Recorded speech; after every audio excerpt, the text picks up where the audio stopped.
long drag off his cigarette. As Randy Hauser would say, from the left hand. What does that even mean? Randy Hauser has a song where he's like, I take a long drag from the cigarette in my left hand or whatever he said. It's something smoking from the left hand. That Chumbawamba song. Yeah, exactly. I get knocked down. I get up again. Yeah, Randy Hauser produced that, I think. Yeah. It's one of his greatest hits. Mm-hmm. It's on the Best Of album. Oh, hello, everybody. Hello. It feels like it's been a lifetime. It's been a long time. It's only been like, what, 2.5 weeks? 3 weeks? Dude, it feels like it's been longer than that. It does feel like it's been longer than that. But that is why we take that last half of December off, because it's a nice break. It just works out. Everyone's busy anyways. Yeah. But here we are. It's episode 146 of Snakes and Stogies, which is brought to you once again by BlackBoxCages.com. Check them out. Facebook, Instagram. Getting me another XR16 rack here. I was just telling Phil, I'm going to do it up. I'm going to get an XR16, and then I'm trying to decide if I'm going to get all V35s or if I'm going to do like half V35s and then split the other two sizes, do like a quarter each on those for just to have them, like not even, for like breeding stuff this year, like having a hatchling rack, like a dedicated where I can get hatchlings. Future endeavors. Yes. Yeah. And then have the other tubs where the stuff that I hold on to, like it can get upgraded as it grows, and it gets bumped up to the V18s and then the V35s, and then eventually adult setup. So very excited about that. I'm going to get a toe kick, and I may actually get another one for the existing XR20 I have now. So rock and roll. Be good. I'm excited. I love their cages. Yeah. And it's been confirmed my XT2s sliders will be shipping within the next couple weeks. So I got 3 of them coming, and we'll get into more of that later. But yeah, it's going to be good. Very excited. Yeah, I'm anxious. I really want to get my hands on one of those just to see it, firsthand. Yeah. And you see cages and stuff online, and for me, it's always sort of hard to get an accurate sort of grasp of like what the size of it, like the footprint, all that. So when we go up there, hopefully they'll have some put together or something I can at least just look at. And because eventually I would love to get that Cambro rack that I have and loathe so much. Get everyone that's in that switched over to something like those 2-footers, because they're really just smaller chondros that aren't going to get huge anyways, so they might work in those. But it'd be nice to replace all those with cages and uniform. Yeah. And I think I may be able to. It might help open up some space too. I don't know, that camera rack is just so just bulky and obnoxious. It does its job. It's great. I love the Cambro tubs, but I don't even know how we got it fit in that room. It's so tall. It's ridiculous. There's literally 4 inches of clearance from that thing to the ceiling. Like it's like 7 feet and change. It's crazy. Yeah. And I mean, you're a tall guy, man. Like that rack is huge. Yeah. Yeah. It's obscene. So if you're needing a cage or you're needing a rack, you need to head on over to BlackBox, either their Facebook, Instagram, website. Hit them up, see what they got. Lead times are still, I think, within 2 weeks approximate. So they just did an awesome giveaway for, I think, pretty much the month of December. Yeah. That was a 6-foot enclosure, one of their 6-footers, which is awesome. So if you go and follow them, you stay in the loop on that stuff. Check it out. And then go over to Puget Sound Pythons, the good people of the Pacific Northwest, and give them a follow and stay in the loop with what they're doing. PSP. Man, they were doing something the other day. I was like jealous. Everything they do, man. mountain They were like out at the hiking, range or something. shooting guns, I playing was with like, the it coolest was snakes. something Who's better than them? just cool. I don't know. I don't remember what it was. I'd have to go back and Yeah. look, but looked like fun. So we're back. We're back. What are Back you in the smoking? saddle again. What are you smoking on this inaugural 2023 episode? I got a big boy. I got a La Bomba. Oh, 601. And I don't know what happened, but I V-cut it. And I guess, I don't know if it was just like a big vein or like an air pocket or something, but look at that. yeah, it was probably like a one of those main sort of veins that runs. Yeah. So we'll see how it holds up. I got plenty of stuff in reserve. So I have a Espinosa Wasabi, which is a Candela. Figured we'd start off. It may actually have maybe a double wrapper because the top has a cap that's like a Maduro or a natural. Interesting. I don't know, something different. Espinosa does decent stuff. Yeah. I really like. No, it's Viaje I'm thinking of. So Espinosa does awesome stuff. Espinosa does the Murcielago, which is amazing. I don't think I've really had anything from Espinosa that I didn't like.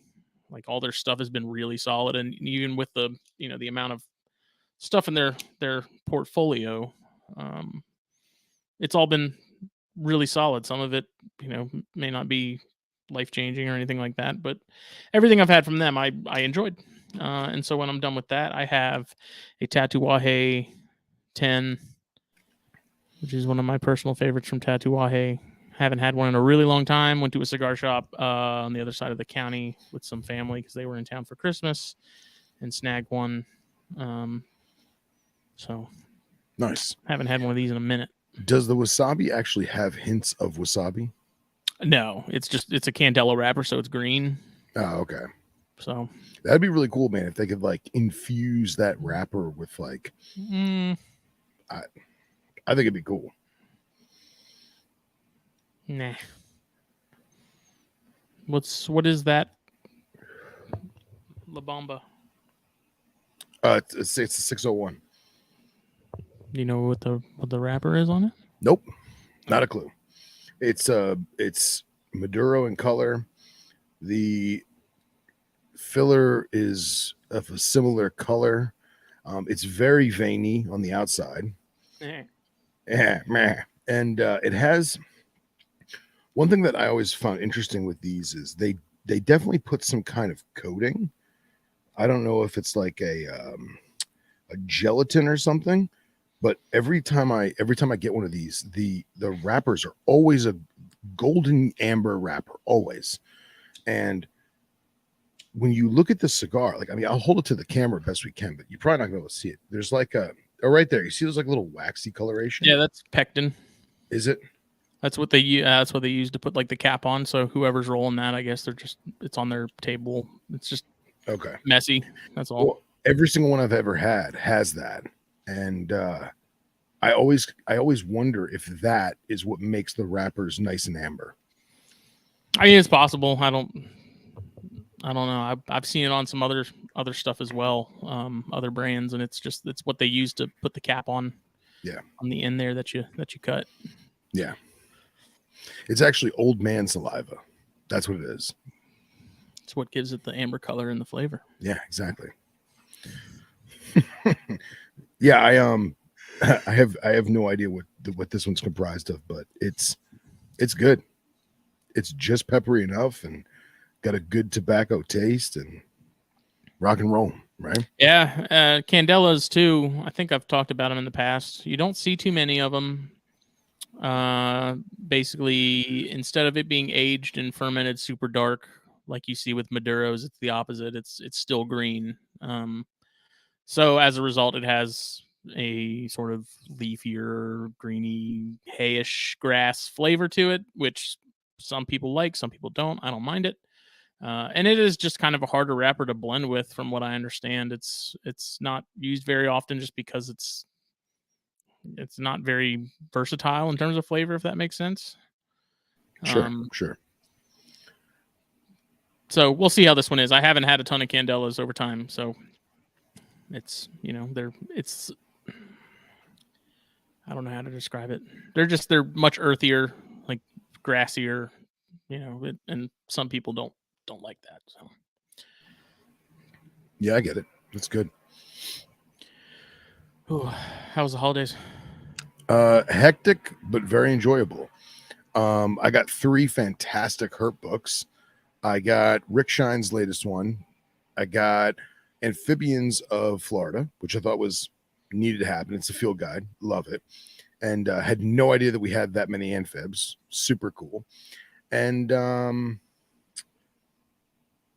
forgetting the other herp book. What? Wow. How did I not remember this? My brain is taking a lapse. This is Was it that southeastern one? No. The Whit Gibbons. Or was that hold somebody else? I'm losing my brain. Oh, Snakes of Southern Africa. Jesus.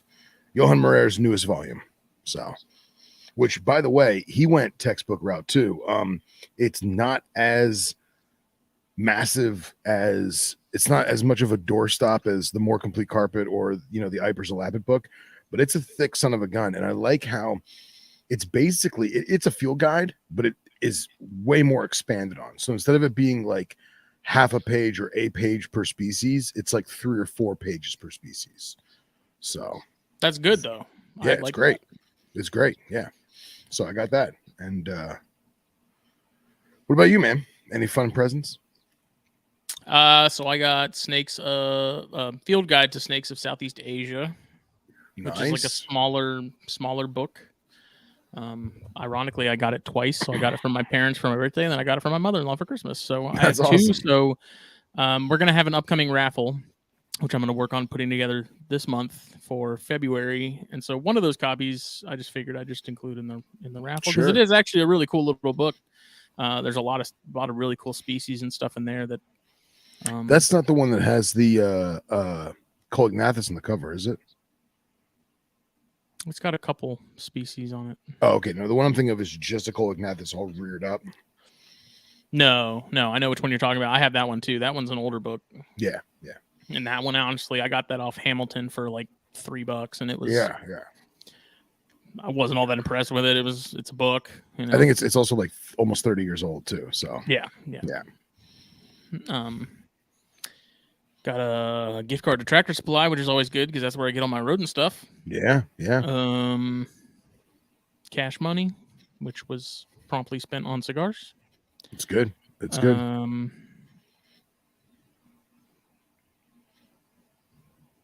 Just other odds and ends. Me and the girls went down to Jacksonville last. What's today? Today is Monday. The 2nd. We went to Jacksonville for a couple days. Came back Saturday. Went to the zoo, and we went to St. Augustine to the alligator farm. Oh, nice. Which I hadn't gone to the alligator farm since like 2006. So it changed a lot, which is funny because they do like the thing where you take the picture with the alligator, and I did that when I was a kid, and so me and Katie made a point for me to take that picture again. Nice. So but now of course we can't find that older picture. Like we just took it off our fridge a couple weeks ago, and now we're like, where the hell did it go? Because I was going to post like both pictures together. Yeah, that's fun. Yeah, alligator farm was awesome. They've got some really cool stuff. Jacksonville Zoo is good. They had the Xenogamma taylori exhibit, which is what initially really sparked my interest in that species a handful of years ago. That was back in 2016, I think, when I was there last. Mm-hmm. What was funny is they have an Africa. So they have that zoo is separated into sections. So there's like an Africa loop, an Asia loop, an Australia loop, and like a South America loop. And the Africa loop has its own reptile house, which all of them do except Australia for some reason, which was a bummer. And in the Africa loop, they had a massive rock python, but it was housed with like 2 or 3 adult plated lizards. Really? Which I just thought was bizarre because it was it was funny because like the rock python was just sitting right there, and like there's literally 2 adult plated lizards just chilling, eating some lettuce like right in front of his face, like not a care in the world. That's awesome. That's awesome, man. I love plated lizards, dude. They had a gorgeous western green mamba that was out and about. They had like a squam or something last time I was there, but that setup was empty. In the wait, is it the Asia? Yeah, in the Asia loop they had a nice chondro, and then they had 2 Goniosoma oxycephalum together in a small cage. Okay. And I kind of felt bad because I was like, those things are freaking out constantly.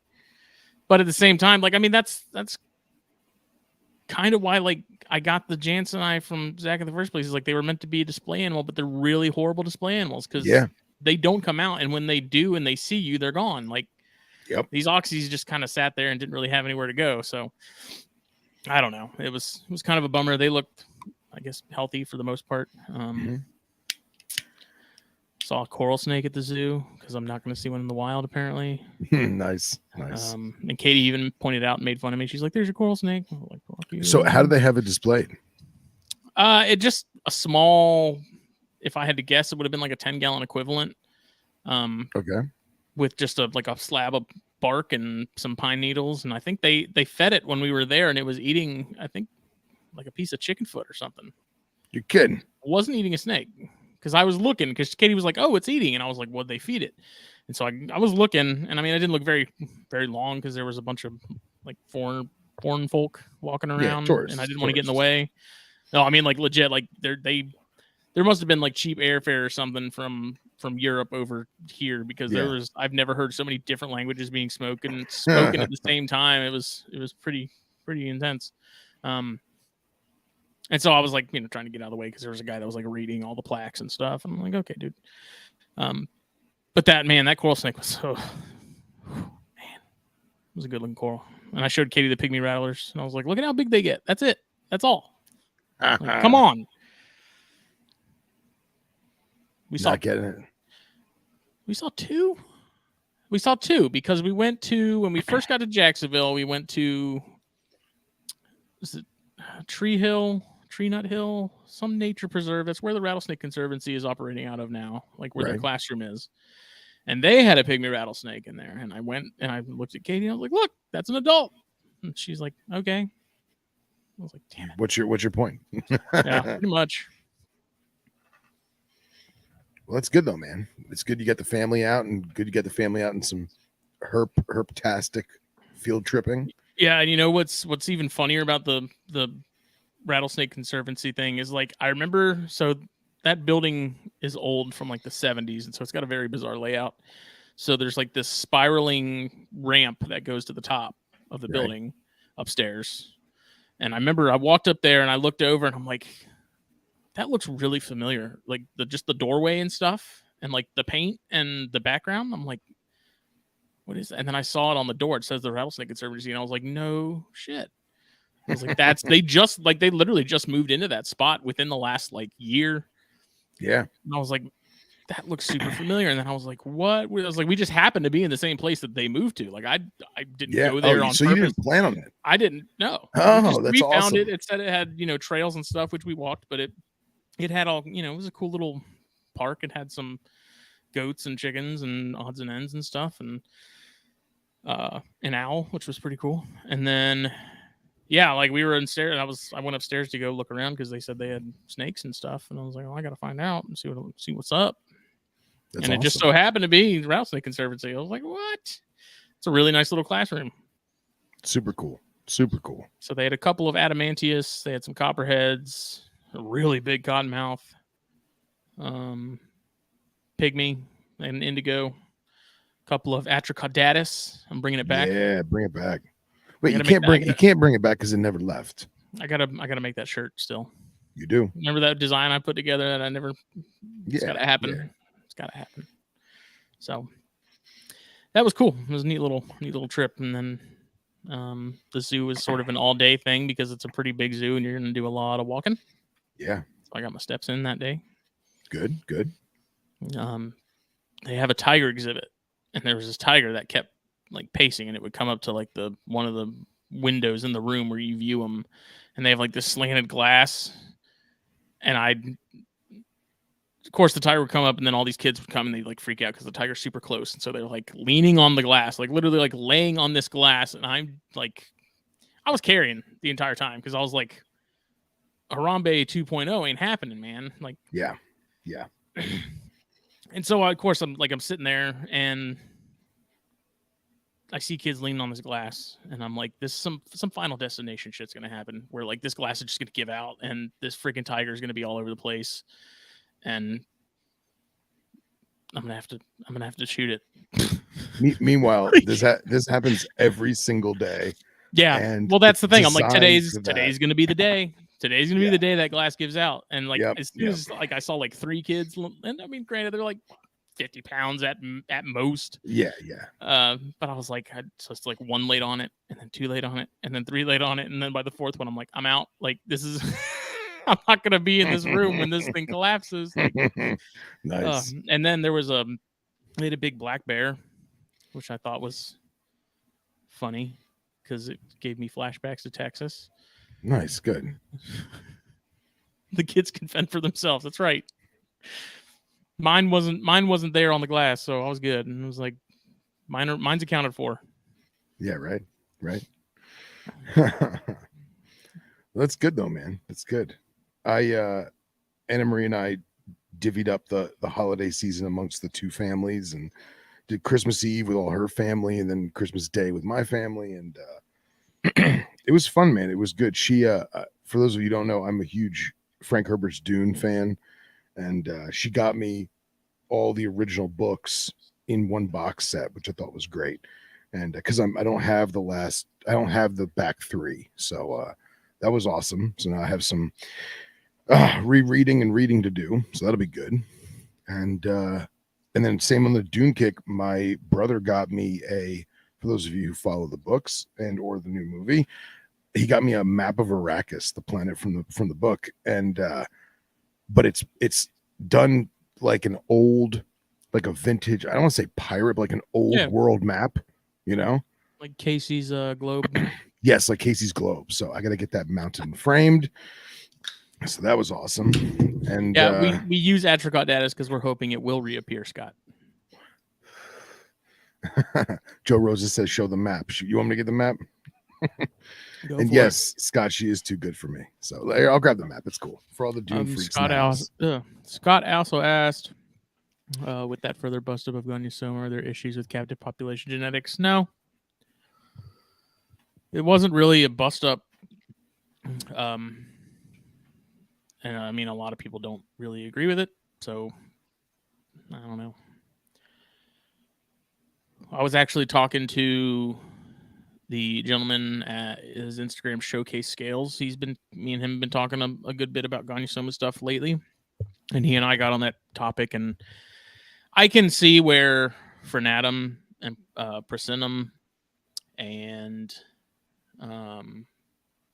those sort of Gonyosoma adjacent species where maybe those could be put in with Gonyosoma, like why not? But the rhino thing, I can't. Physically, you look at those things, like at least with the Frenatum and the Prasinum, like their eyes look like the true Gonyos. They look like the oxycephalum and the Janseni. But like rhinos, you look at that and they occupy the same space. I think that's about as much similarity, in my opinion, as there is. So genetics, I would love it if someone, sort of investigated the whole thing more.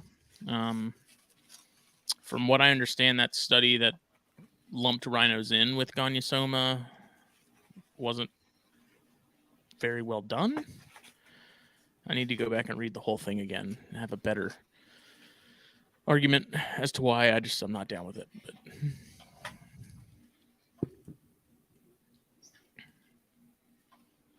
that's cool. Trying to move the microphone out of the way. Hang on. You gonna frame it? Yeah. but I got to get the right frame. I think what I might actually do is, because I'm nerding out with all this cage building and whatnot, trying to make fake rocks and fake sand dunes, which is really, really hard. I think what I'm going to do is I think I'm going to get a thicker frame, and then, oh man, the wind just came. Oh, Take there your goes. ass to Hobby Lobby. Yeah. Well, I think what I'm going to do is I think I'm going to take a thicker frame and then do like fake stone with like spray foam and paint, or spray foam and dye, and like make the frame look like it's made of sand rock and sandstone. So I think that'll be cool. You know what's really freaking cool is one of my coworkers got this old map. It's made out of, it's like metal. Like it was done on metal. Mm-hmm. She got it at an auction and she gave it to our boss for Christmas. But she went to go sort of fix the back of it because the back was kind of falling apart. And there was I forget which newspaper it was, but there was a newspaper page from like the early 1900s behind this map. And so like the frame and everything was like, all of it was original. And this thing, it's freaking cool. I don't know. I like old stuff. That's like awesome. that. Like the fact that like that thing gets from A to B in one piece, you know, and all the stuff that it's survived and people and things. I find that interesting. Yeah, that's super cool. Super duper cool. Well, but I mean, I'm a Dune fanatic, man. And I've read the first book too many times to count. And I had a Dune Christmas. So that was cool. Didn't they have games too? Like they did. Do you remember like Command and Conquer? Yeah. Or like any of the Blizzard games, like StarCraft. Mm-hmm. So they never played any of them, but I'm aware. Okay, so basically, like you build a base, and then like you get attacked, you build your defenses, and you have to mine stuff. Like one of those games. They made a Dune one back in I think it was, God, mid to late 90s, and I've been trying to find that game like in an emulator, and I struck out. So, but. Damn, Royal Match got me. I've been playing that. Oh yeah, addicting. God. Dude, Anna Marie and I, when we went on our trip, when we got engaged, we started playing chess. I taught her how to play chess. So now we both got on chess.com's app, and like that's what we do in our spare time because we're fucking nerds. And I have a 18-year-old kid. He just turned 18 who works with me, and he saw me playing on a smoke break, and he's like, "Are you playing chess on chess.com?" I was like, "Yeah." I was like, "You play chess?" He's like, I mean, yeah, I play I play a little." Like he was trying to be cool about it. I was like, well, I was like, dude, do you play chess or not? Like, you're 18 now. Like, be a fucking man. Do you play chess? Are you a nerd like me? He's like, I'm president of the chess club at school. And I was like, oh, really? He's like, yeah. He's like, my average is like an 1800. And I was like, okay, all right. And then he proceeded to tell me how I'm doing very well for not knowing what I'm doing. And then he told me, that it doesn't matter how much I play now. I should just play to enjoy the game. You'll never be good at it. I'll never be good because you can't achieve there's no such thing as a grandmaster who started over the age of 18. Really? Yep. And that's what he said. I didn't fact check him, but he basically said, he's like, every single grandmaster that's ever existed in the modern era of chess started when they were like 4. And that's, yeah. And I was like, yeah. So I was like, so you're one of those guys that does like, 6 or 7 moves ahead. He's like, no, we try and do like 40 ahead. I was like, excuse me? He's like, yeah. He's like, I'm pretty bad now because like I party a lot, but he's like, it's a minimum of 25 to 30 ahead. I was like, all right, let's play. I mean, it's not that nerdy. Like, I feel like me and Chris nerding out over Magic, MTG is far nerdier. Look, man, we all have our nerd vices. Chess is like the 007 of nerddom, where it's like, yeah, it's nerdy, but it's like cool. Like, chess is sexy. Like, MTG is not sexy. I don't care. Like, Warhammer's pretty sexy. Have you seen those cosplayers? the patience in that and being able to paint those damn figurines is what's impressive. Dude, I stumbled into a Warhammer store in Fort Lauderdale because I was looking for Funko Pop. Again, nerd alert. And dude, there's a Star Wars version of Warhammer. Forgive me for not knowing the name of it or whatever, but dude, these guys literally had like a ping pong sized table that was the Battle of Hoth with like little miniature AT-ATs and like cool. the generator and like fake snow and shit. Like these dudes were nuts, man. It was never awesome. got into Warhammer because I was always told at like the game store when we had one that you probably can't afford it. So I was like, okay. Oh, nice. But I looked at the prices on the boxes and like some of these kits and stuff, and I'm like, yep, sticking to my cardboard crack.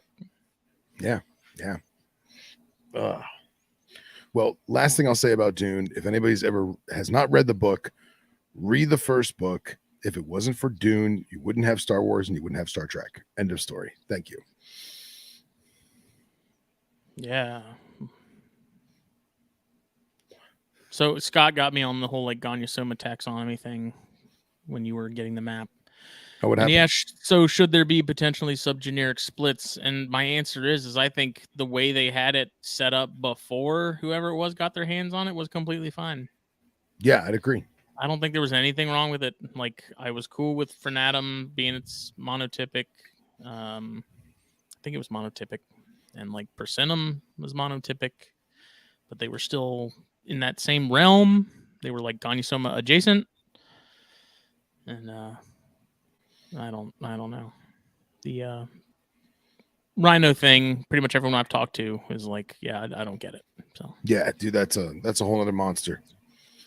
But before I forget, not to switch gears real quick, but what was the enclosure like for the weapon tails at the zoo? For the Taylor Eye? Yeah. So I want to say they moved them because I swear a couple years ago when I was there, they had them in a much more squared enclosure, and they had some rock stacks and sand, and they had, I don't know if it was burrows they made or the Taylor Eye made. But was it like you could tell that there was a PVC pipe that went in, or was it strictly not that like I could see? So they excavated their own dirt? But at the same time, you can't really tell how deep those displays go, but past the the decor and the frame stuff on the outside. Yeah. So this one, it seemed like this one was longer. So like, I don't know how. Maybe the one they were in originally was like an 18 cube, if I had to guess. Now, is it that you don't remember because you were younger, or it's the same enclosure, or did they actually change it up? It's entirely possible that it is the same, but for some reason I was thinking it was much more squared off in how I remember it. Which, I mean, it was only, like I said, it was only a couple of years ago that I was there, but this one was like longer and taller, which they didn't have anything going up like high. And more, rock stacks, and I think there was multiple burrows this time, and they had like a group of them together. Cool, man. And I showed Katie because I was telling her, I was like, man, I've wanted some of these ever since I first saw them. And, I told him there's like literally one guy in the U.S. that's even, I think, breeding them on a regular basis, and that's Phil. Yeah. Airds only. Shout out PH Podcast. And she's like, oh, those are cool. I was like, yes, that's right. Like them. They are cool. They're friggin' adorable. Yeah, I was like, that's an adult. And I feel like the Taylor Eye are definitely more hardy than some of the other ones, too. I wouldn't doubt it. Yeah, they just give that vibe. And I think, was Scott asking if they had the blue on them or no? Yeah, these weren't. So I don't know if that was hormonal or I don't know anything about them. So I think if they had it, it was males. Okay. I think males had the blue. Okay. Could be wrong. Like I said, I want them. I don't know a ton about them. Yeah, man, that whole genus eludes cool. me. Scott said, so realistically, this is where the paper by Smith and Chizar is fantastic. What has happened in Gonyosoma would be the best addressed by subgeneric splits. That way you can clearly show. Yeah. We should find that paper for next week. Mm-hmm. Yeah. Well, that's what I was saying is like Frenatum and Persinnum, I get being in Gonyosoma because like facial structure wise, eye wise, like they look like if you saw them at glance, you'd be like, oh, that reminds me of an oxycephalum or a jansenite. Like they look cool scenes. Yeah. But then, oh, please do. But then you look at rhinos and you're like, yeah, like it's maybe there a little bit, but I don't see it. I don't like maybe if you took the horn off, I don't even then like. Yeah, but you think about like there are some baby rhinos that don't have that of pronounced a horn, or that have pronounced a schnoz. You know what I mean? And they don't look alike, man. What's even more bizarre is when they're babies, their eye like their pupils are vertical. Really, I didn't even know that. But as my adults, I don't see that. Interesting. Unless I'm going crazy. Let me. What's up, Herr Wagner? Yeah, but why don't you pull up some pics? I mean, this kind of counts as projects for the year, right? It does. Is this our segue into what's going to be? This is the segue.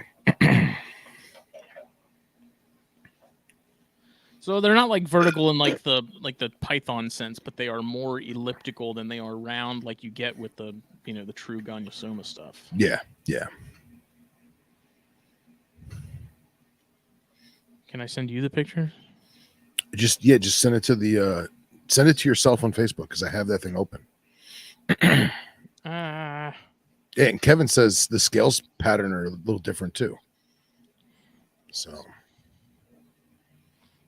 edit, crop it.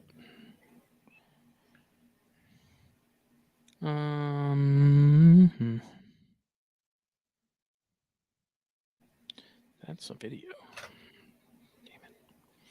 Damn it. It's cool, man. It's cool. Scott got me all riled up. So Scott says, dilemma of name recognition. Why and when to use combinations of scientific names. September 2006, Herpetological Convention in Biology. And then he lists the numbers. Cool. Very cool.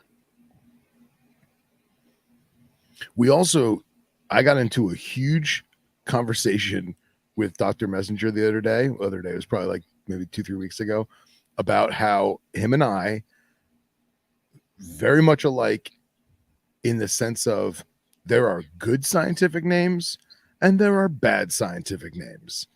And we should definitely have him back on the show. What counts as a bad one? Whatever they just changed Atropoides to, the jumping vipers. If you physically can't enunciate it slowly, it's a bad name. You know what I'm saying? That was an interesting debate I saw, I think, in one of the Facebook groups a while back, because they found that that news that I guess it's a species of Atheris, but I don't think it's a living species of Atheris, and they named it after James Hetfield from Metallica. Yeah. What are your thoughts on things being named after like musicians like that? I think if there's a great story to go with it, then rock and roll, no pun intended. I think if you're naming it after someone of merit, go ahead, rock and roll. But when they take like 6 ancient Greek words and blur them together so there's like 12 friggin' consonants, no, man, it's just no bueno. I'm not into it. Ophrieticus smyrgdinus. Yeah, here, Keller put it up. Metzacoalaptulus. Like that's a dumb name, man. Like that's a bad name. It sounds like a Harry Potter spell. Yeah.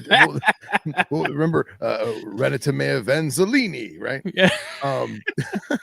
But Doc and I were going back and forth because he's doing a lot of research right now on some of the Asian stuff and some of the South American stuff, and like, dude, we were just going back and forth of like, whoever came up with these names, like, they did a good job of like trying to make it unique or trying to describe best they can in a classical way this animal or this species, but some of them are just shitty names, man. Like, yeah, well, there was people that were like, why, you get to name a species, why would you name it after something like, David Bowie. Like there was a spider that was named after David Bowie, and But like, Bowie, however you want to pronounce it. I'm sure there's a good if there's a good story to go with it. Like, hell yeah, man. You know what I'm saying? I mean, I didn't get upset about it. There were people that were seemed to be extremely perplexed. I just all right. It's one of those things where it's like you have this one chance to name something, and it's like you're really going to name it. It's like getting that first tattoo. It's like you're really going to get a band tattoo. Are you going to get something a little more meaning? Is that your way of saying that your Deftones tattoo was your first tattoo? It was my first tattoo, and I have no regrets.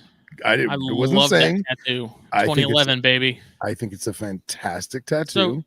Love the pony. It's just I didn't know if you were putting something out there.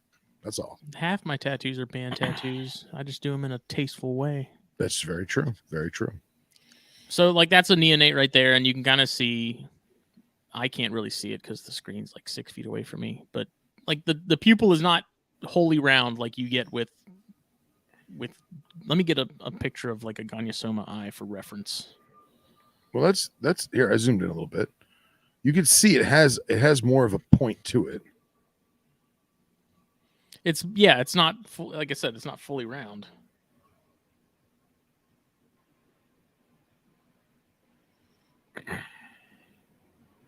And I always figured that the true Gonyosomas, I felt like the eye was set back on the head farther, but looking at this picture, they are very similar in that stature.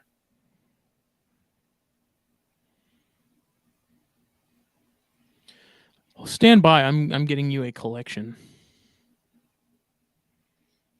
And Jason Keller says that the spider that was named after Bowie, they named it that because the scientists that were studying the spider thought it looked like Ziggy Stardust makeup. That's actually really that makes sense because if you see it, you're like, okay. Yeah, that's super cool.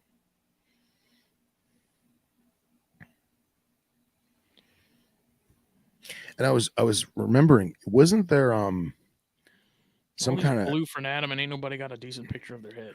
Wasn't there a Mexican lizard named after a herper from Herp MX? Probably. I'm pretty sure. Okay, I just sent you an Oxycephalum, a Jansseni, a Persimmon, and a Fernatum. Well, let me show that other Gonyo. There's the adult. So don't use that picture. That's one of my adults, and so like way more circular. It is more circular, and like they do sort of seem to have phases. I think it's a nighttime thing, maybe. Okay. Or low lighting, or maybe that people constrict a little bit. I don't know. It's interesting. I could be completely full of shit, and Stone's gonna message me and be like, "You're an idiot," and I'd probably be like, "Yep."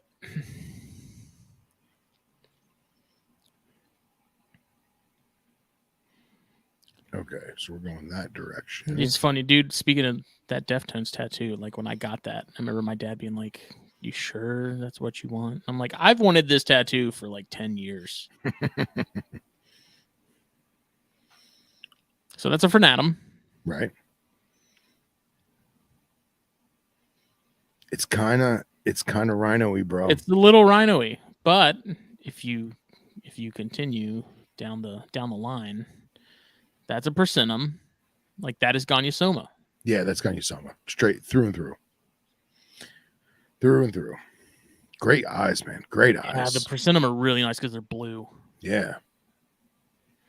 Jansseni, I mean, aside from being black like a great white shark and having no life behind it and all of nothing but hatred, their pupil is round. Yeah. And then that's an Oxy. Yeah. So I just I don't know. Here, let me go back to the rhino.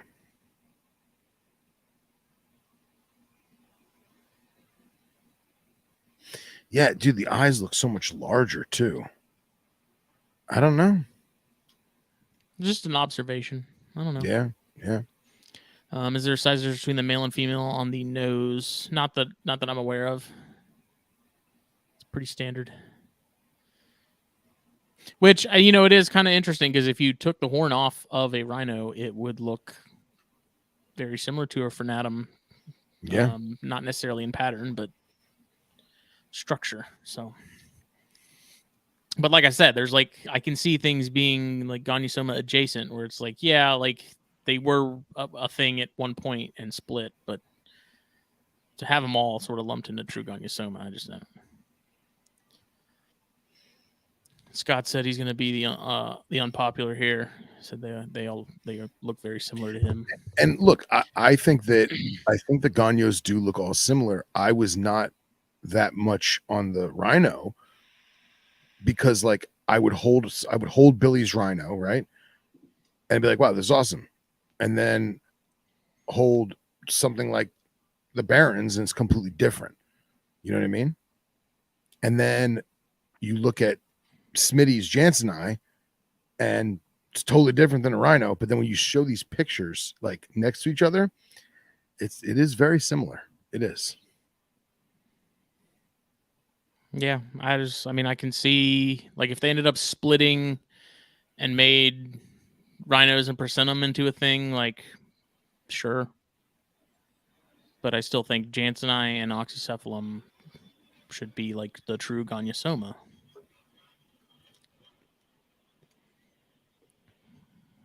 I don't know. Oh, Scott said, for example, if you're happy with Clobberi and Adamantius in the same genus, then why would that be an issue? I don't. Yes and no. Yeah, I see Scott's point. I do. So it's a valiant point. But I mean, like, there's a reason pygmies aren't in that same genus. If someone came along and said, okay, like all your Montaigne stuff, your leps, your clobs, your price eye, and honestly, like a lot of that stuff too, especially the stuff like out of Mexico. Yes. If they ended up splitting that to being, it ends up being like freaking 6 monotypic sort of species, like I wouldn't really argue it because there are some of those rattlers down there that don't look like normal, like traditional American croats. Yeah. So yeah. And I agree. If someone wanted to take the Montaigne rattlers and break them off into their own thing, I would not have a problem with that at all.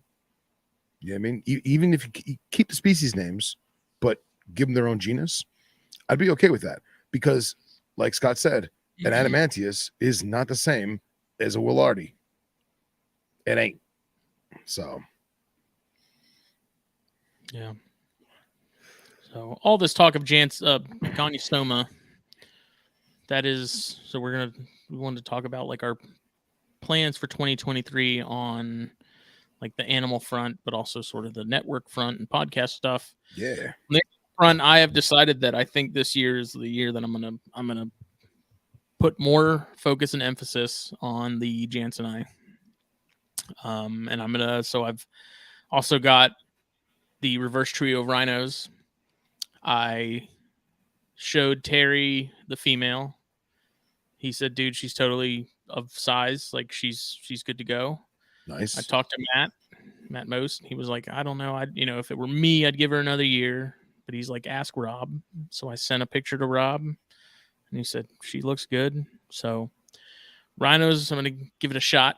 Yeah, man. Really excited because it's no secret that I freaking love that species. If I was going to get a tattoo of any like herp right now, it would be a rhino. And probably will be at some point. I still want to find a good design to make a shirt, man. I need to pay to have someone draw one up or something.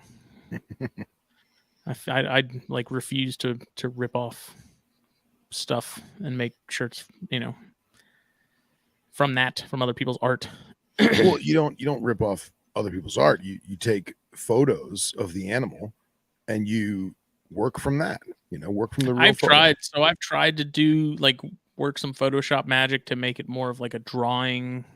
That's real hard, man. I've been struggling. Like there's like, it's not super difficult, but for some reason when I try it, usually I'm at work, so I can't spend a whole lot of time on it, but it's tough.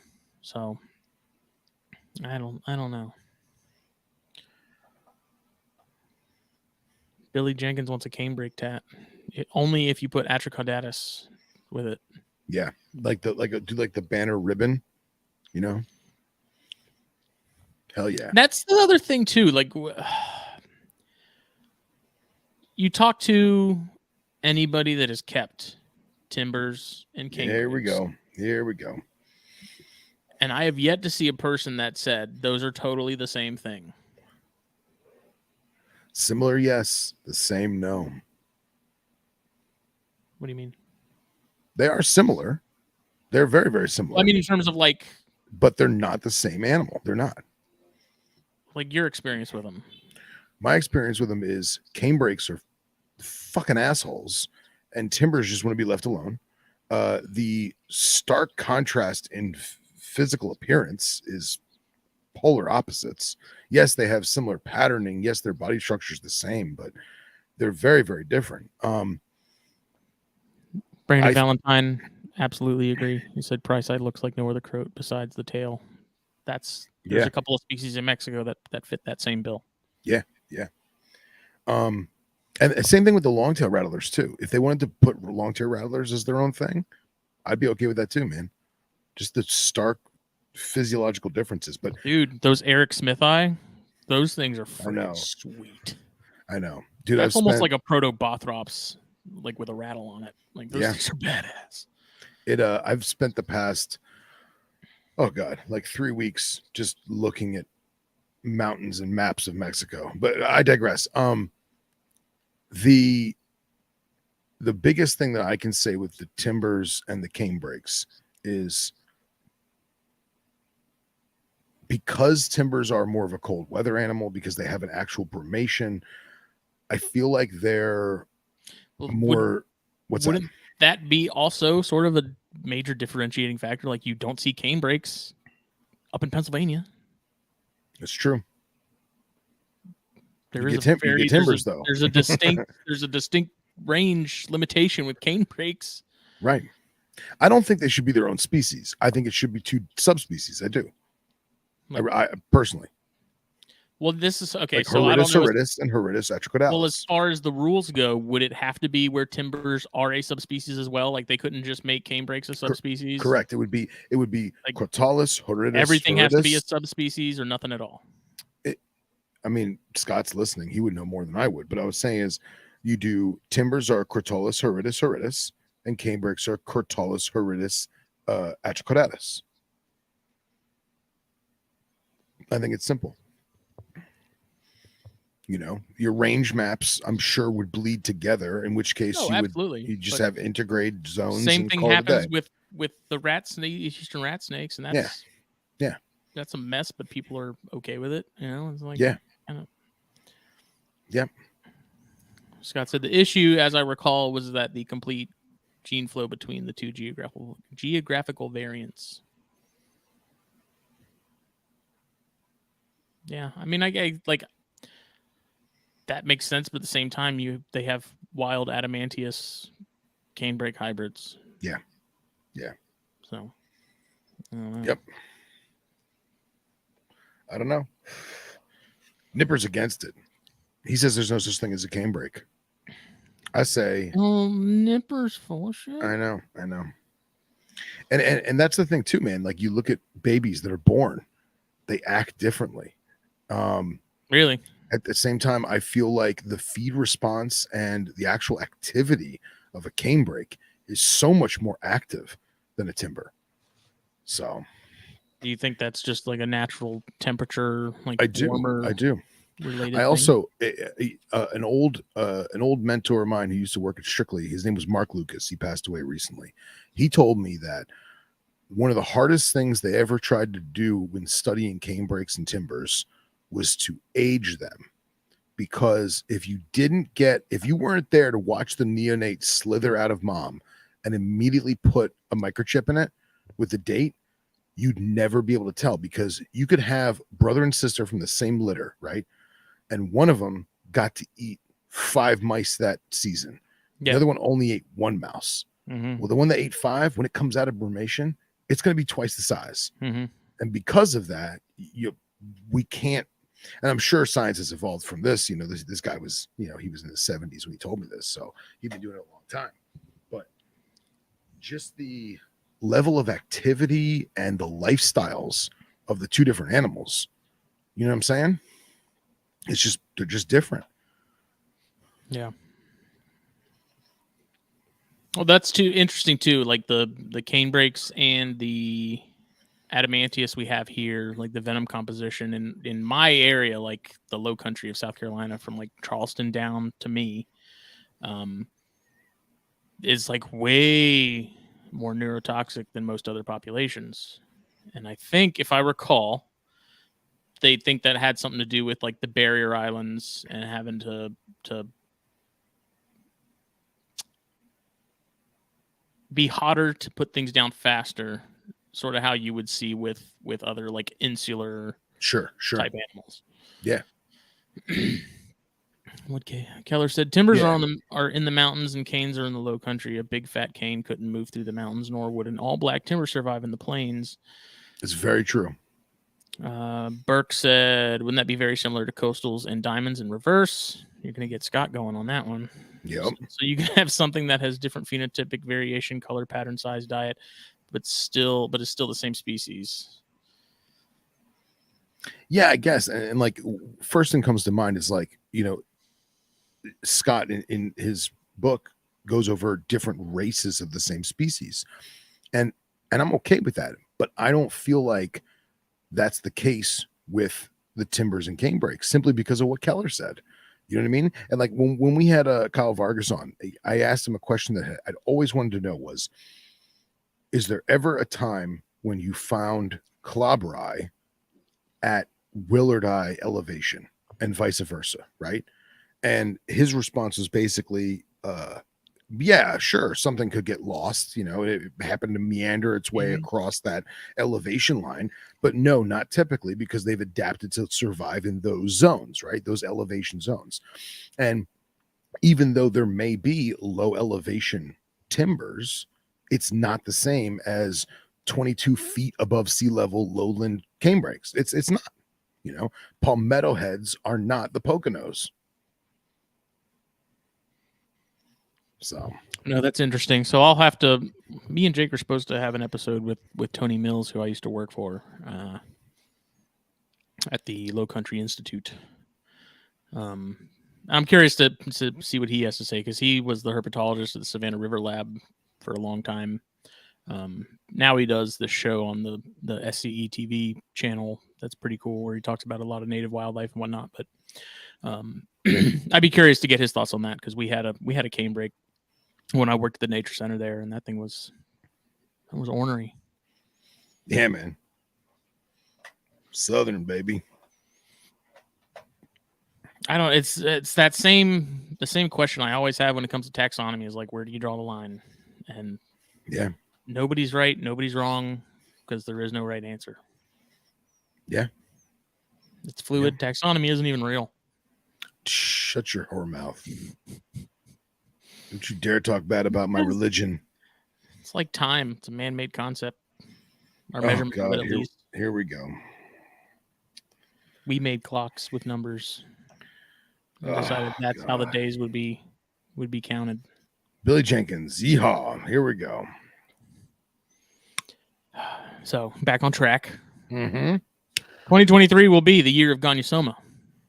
I can feel it deep in my plums. I'm ready. Mike Kosicki the other night, when I was talking about it, asked, what does more focus mean? Like, what does more attention mean? It means just that. It does. Well, I think the reason I got that 3-egg clutch early last year. I think it was last year. I have to go back and look. Everything's a blur. And from what I've read, which there's not a ton of literature out there, but like misting them regularly seem to really amp up breeding behavior. And Matt most suggested UV, which they have, feeding them food cycling in a sense, to where you just have a period where you're feeding them heavier, and then with that misting simulates that rainy season type of deal that they would experience naturally. And so that's kind of what my plan is to do, like start misting them at least once a day. Yeah. Start trying to get more food in them, and see if that leads to anything. I don't know. We'll see. The rhinos I'm not as worried about, because I feel like the rhinos, if they're ready to go, like they'll make it happen. Yeah.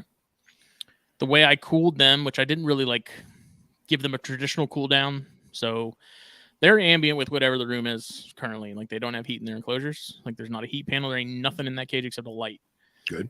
I was talking to Rob about it today, picking his brain, because he's the rhino master.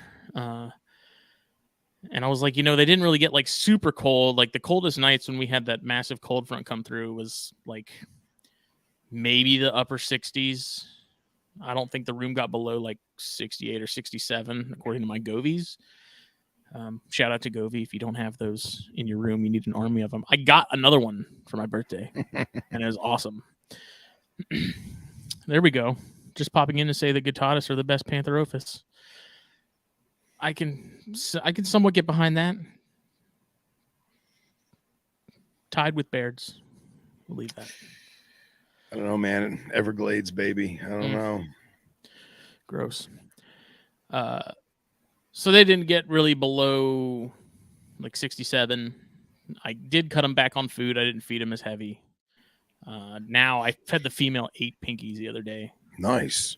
That's I've run out of fuzzies and hoppers, which I usually, when I fed them in the past, like, I talked to Rob about that too at one point, and he was like, I really don't feed them like one large meal. Like I usually give them like a handful of pinkies or some fuzzies, like, yeah, let them do that. And so since I was out of fuzzies and out of hoppers, I was like, okay, she's just going to get a ton of pinks, because I didn't feed either of the males. I fed the 2 yearlings. And what is that? What's Scuffles and Sawinski? Oh. Sawinski. So I fed her 8 pinkies and she downed them all. And nice. I'm going to start doing that, feeding her, like beefing her up, sort of getting her heavier. And interestingly, Rob told me, he's like, once they have that sort of hormonal shift, he's like, they tend to like put on weight and like hold it, which I thought was interesting, because I feel like you don't really see that with a lot of species. Yeah. So I don't know. We're gonna see. Are you concerned with the more than normal levels of moisture in the cage in terms of wet spots and drainage? No, but so I moved the biggest male, who's the one that's going to go with that female, which were actually originally from Matt's line, which I thought was kind of funny. I had an old sharphorn cage that I used to keep Problem Child, that Green Tree had in here. And so today I fixed that up. I replaced the light. I put in, I put him back on cypress mulch, and I put in the same planted pothos that he had in his Bio-G is now in that. And then I watered that plant and completely forgot how bad those sharphorn cages leak if they aren't completely sealed. And so I look over on the side of the cage after I do that, and there's like water pooling on top of the Jansenite cage. I'm like, what the hell? And I completely forgot that there was some silicone that was missing from that right side seam where all the panels come together. So I was like, well, now I have to be careful about like watering the plant too much. And this is why we get BlackBox. Yep, exactly. So eventually the female, what I'm trying to figure out now is, with that female, do I give her, like, I'm going to eventually cohab that pair pretty much full time. Like they're going to go together, and that's just going to be it. Do I do it earlier now, before sort of like their season kicks off in their little brains and they're like ready to go? Or do I put her in when it's time, like when I would have put her in regardless, if that makes sense? I know nothing about them, but I will say this. I've already started to introduce shed. I would be saving every single piece of skin that those animals shed off and just crushing it up in my hand, sprinkling the substrate, leaving in some long pieces, like right outside the hide, something like that. And honestly, do a feces swap too. Yeah, that crossed my mind. At least with her, like putting in the shed skin of that male. Yeah, and I would do that hormonal feces shift to him. Yeah, definitely. I'm gonna do a feces swap with the ring calls too, for sure. Yeah. So that's the plan. I am getting. Speaking of Persimmon, I haven't really talked about it much because I've been trying to sort of keep it under wraps, but it is now official. I am getting a pair of Persimmon.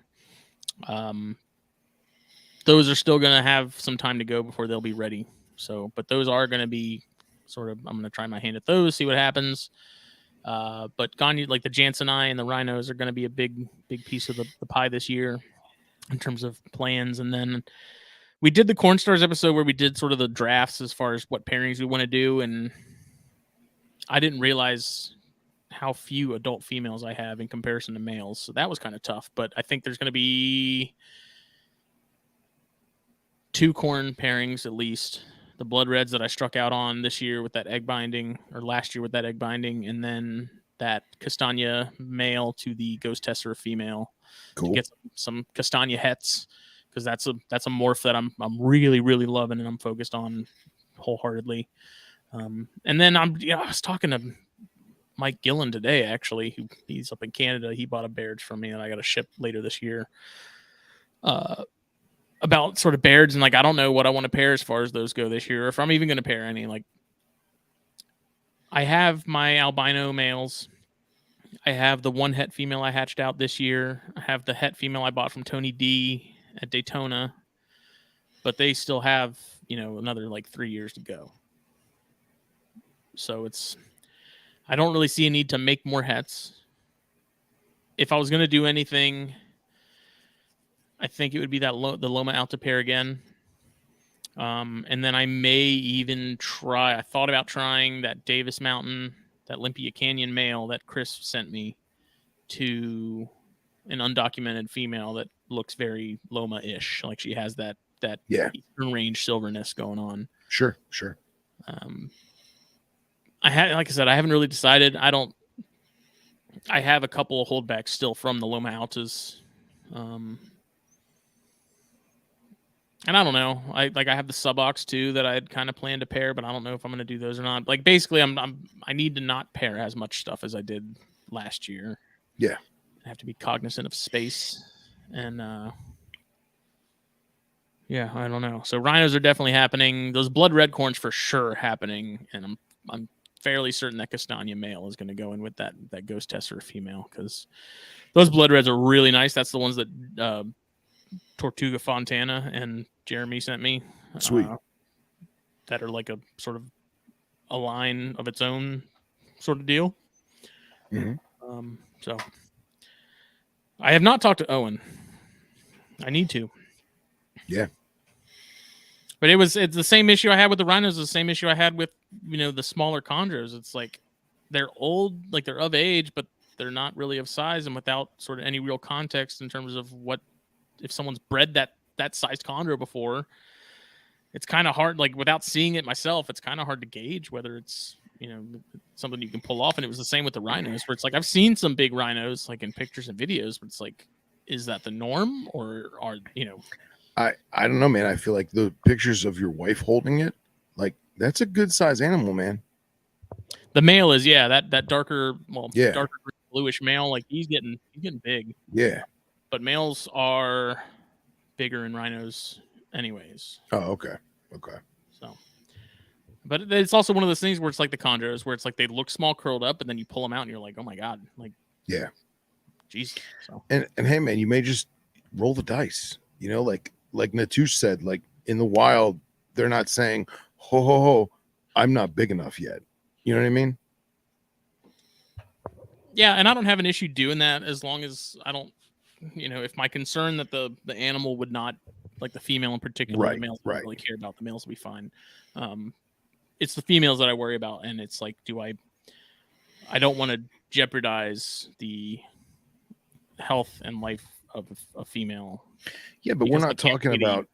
So. Look, if there was a thought in your mind, let me rephrase that. If I came up to you with a snake that was small, and I was like, Smitty, what do you think? Should I breed this? And you were like, no way, man. That thing's way too small. Okay, cool. If I'm at the point where I'm like, hey, should I breed this? And you're like, she's kind of small. Well, there's a good chance that would have bred in the wild. Now, yeah, no disagreement. Would it also have possibly died being egg bound or litter bound in the wild and had birthing complications? Quite possibly. It's nature.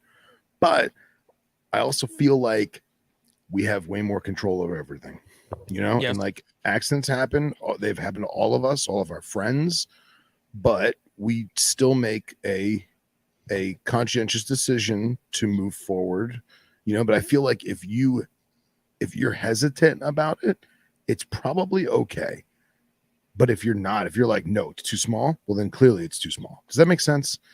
Is that dumb? No, is it dumb of me to think like that? I put those chondros together too, those two smaller ones, and that male he was trying his damnedest, man. I don't know. I never saw like a definitive lock. She just shed, so I may put him. I actually need to pull her out. She had some on her tail left still that she didn't get, but I may put him back in there with her because he was trying. And that was back in like October. I didn't really talk about it much. I didn't really post anything about it because I was kind of like, I just want to see if I can make it happen. Like, I don't want to, my life motto of announcing your plans is a good way to make God laugh. Yep. Kind of rang true. So we'll see. I don't know. I may put him in again and give it a shot, but I know next year Starscream should be good to go. Cool. Which will be cool. I can probably start thinking about what she would go to. Nice. Yeah. Rock and roll, man. Rock and roll. I was going to ask you a Ganya question, and now I forgot. Damn. Yeah, Lisa, this female is like probably just over like 350 grams if I had to guess. But they're 4-year-old snakes. So like they're plenty old enough. It's not an age thing. If anything, that's like prime, ready to go. But they're small. So I was like, you know what? Not many people would probably want to see if this is like, if it can be done. Figured I'd give it a shot. And again, if I didn't think that she couldn't handle a small clutch, then I wouldn't have done it. But I think she could, no problem. So yeah, good stuff. It's exciting times, man. Exciting times.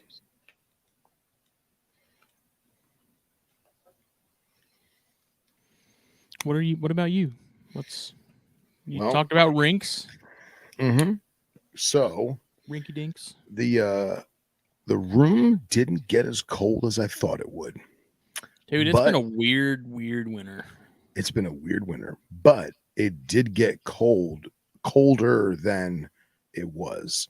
So how cold did it get down there like 2 or 3 weeks ago when like we were getting 40s below freezing? Okay. Yeah, it was 40s. Yeah.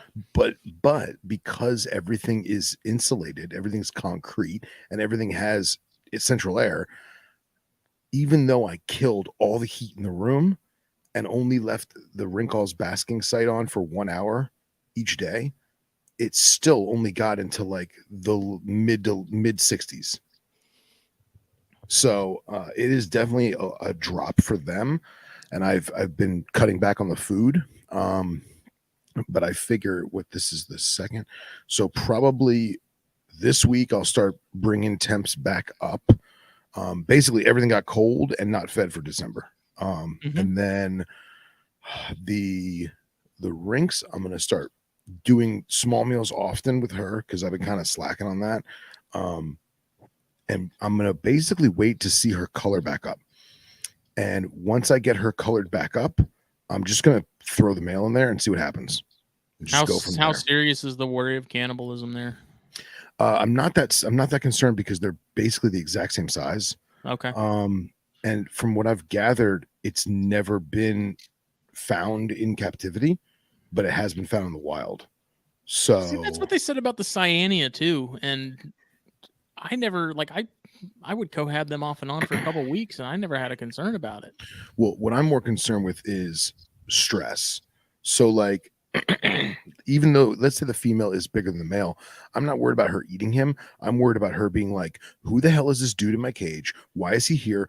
I can't run away from him. He won't leave me alone. What do I do? And just stress, and it kills the season. That's what I'm actually afraid of. But Yes. I am really eager to see her color back up because I feel like I wasn't paying attention enough last season to really like key in on it. But this year, like I see she's dark, I see she's drab. So I'm hoping that once I'm going to slowly bring it from 1 hour of heat to 3 hours of heat, and then do 5 hours of heat. And then if that doesn't make her come full color back, I'm just going to put the male in. So I got them going. Cerastes, I'm going to basically leave them at room temp until probably end of March, and then bring up the food, bring up the heat, kick it back up to like 90, because right now it's like 78 in their enclosures, in their Cambro tubs. Because I want to aim for like pairings in first week of April. So February, March, April. Yeah, for like first week of April, I'm going to try and pair stuff. Just went through and probed all of Marcus's. We're male heavy at his house. I have to probe mine. I just haven't had a minute to do it. And obviously I've got way less than he does, but I do have video of his rack because I know everyone here's seen my Cambro. It's nothing crazy, but let me show you Marcus's Cerastes. And then basically what we're going to do is we're going to kind of go through and see what we want to pair in terms of coloration and size. And then we're probably going to sell a few. So if anybody is listening and interested in some long-term, wild-caught, extremely healthy and breedable Cerastes, don't hesitate to let me know. Is that seems like a species you could probably you could reasonably cohab a pair together, right? I have. I want to Okay. be. I'm not doing it now because I want to make sure everything's controlled. Gotcha. You know what I mean? I want to make sure I know exactly how things are going. Just And keep when like I 20 wanna of them do it. together. It'd be like a bunch of little landmines. Yeah. Yeah. So here's a little video of Marcus's room. Where is it? Here we go. Share that. Yeah, Scott, that book was supposed to come out last year, so they keep pushing it back, which is fine. Just gives me more time to save up for it. There's 3 books this year I got to get my hands on. Look at those Cloud Forest design labels. Yeah, that's nice. So mine looks exactly the same except they're Cambros. So, and he's been keeping really, really good feed records of all of his. I am a lazy shite and I don't do that, but I only have one that goes off feed, and it's definitely a male. Unfortunately, it is the lightest one of all of them. It's super light, almost white.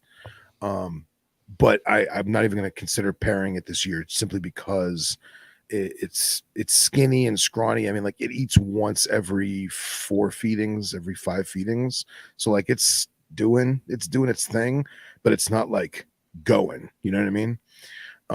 So that's the plan for them. Pygmy rattlesnakes.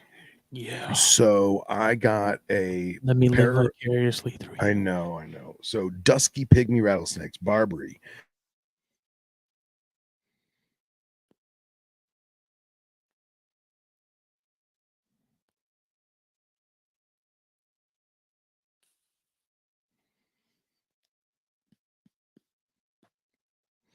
Did he freeze or did I freeze?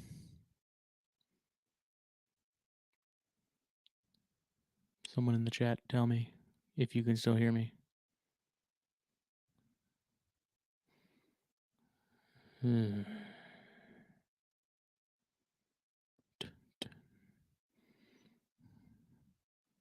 Okay. Phil done froze up. Yeah, so that second edition of Venomous Bites from Non-Venomous Snakes, Scott is saying, is due to drop in May or June. It was supposed to drop last June. It got punted to like fall, got punted again. It's been on my wish list on Amazon for a while. I've been watching it pretty closely. So I want to get that. I want to get that Atheris book. And then there's that Old World Rat Snakes book that is like stupid difficult to find and harder to get a hold of. So that one might have to happen first. But putting my BlackBox order this week. Any tips? Use the discount code THN at checkout. Those V70s are nice.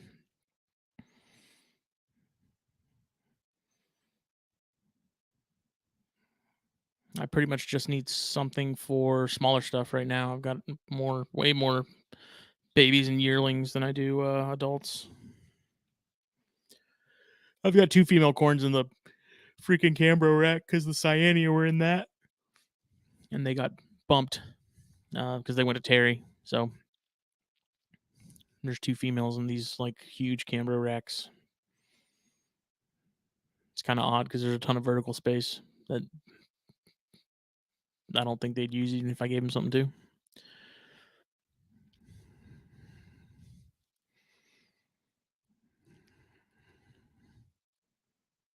I got you. Yeah, so this wasabi is okay. It's a cigar. It's not horrible. It's not great. It just is.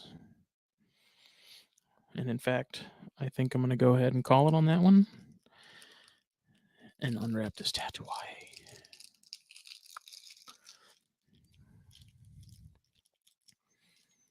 Yeah, I definitely, that Atheris book though, that's like probably the most comprehensive amount of information we have on that genus like ever or currently. So you gonna add himself back in? Yep. All right. I was like, what happened to my internet?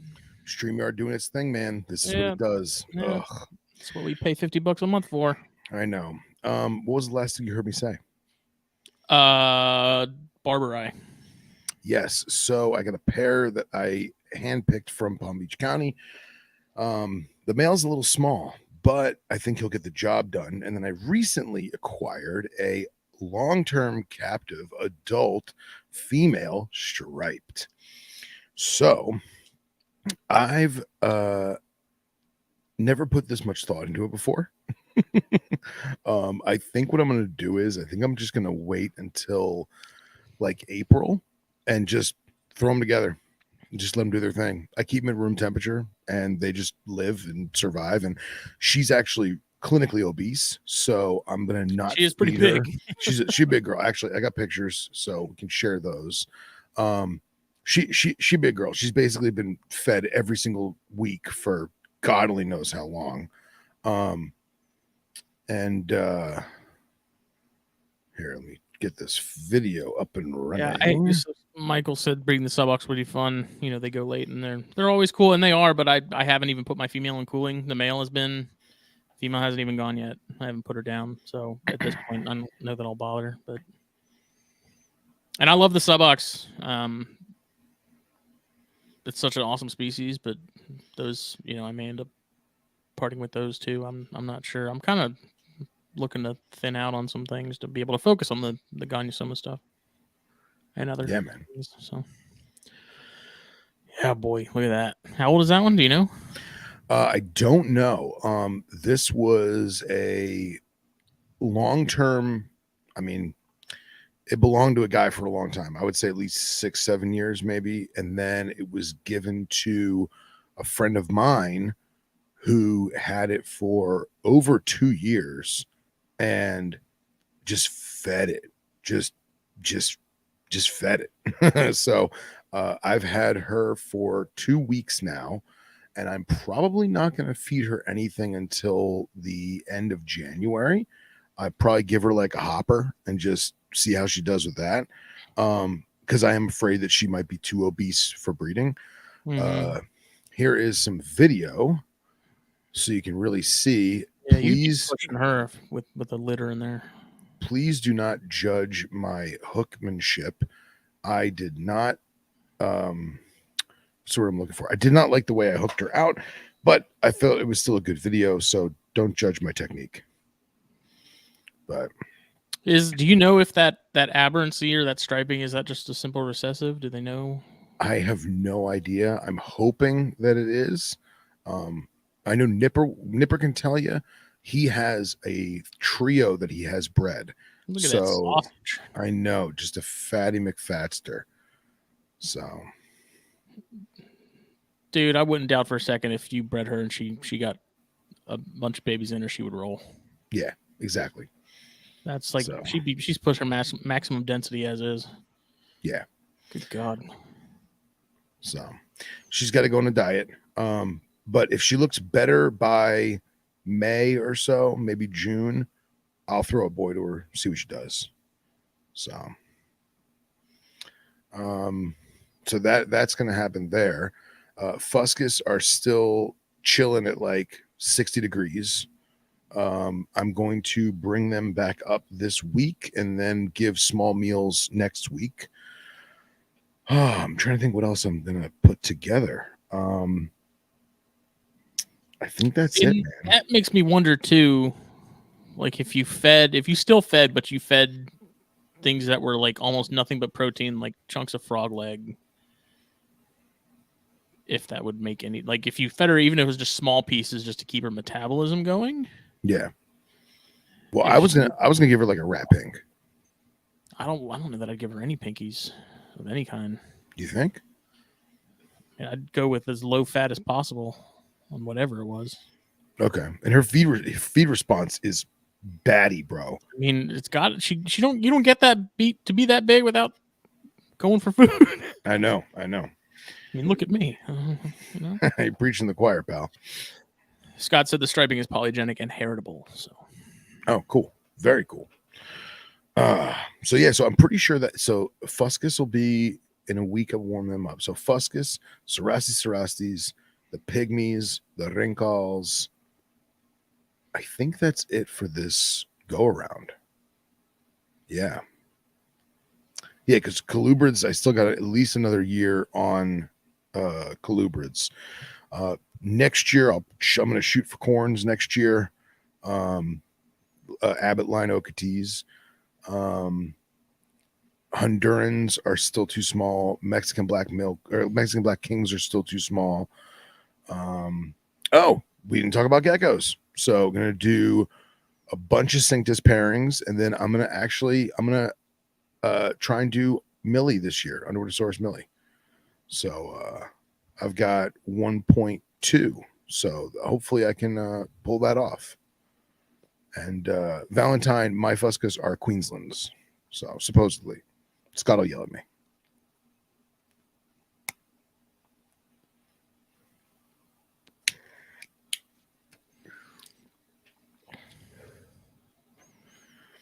See, even when you're dealing, like Scott said, you would starve her for 6 months and then feed small feeds every 3 weeks to run the metabolism back to normal for breeding in 24 season.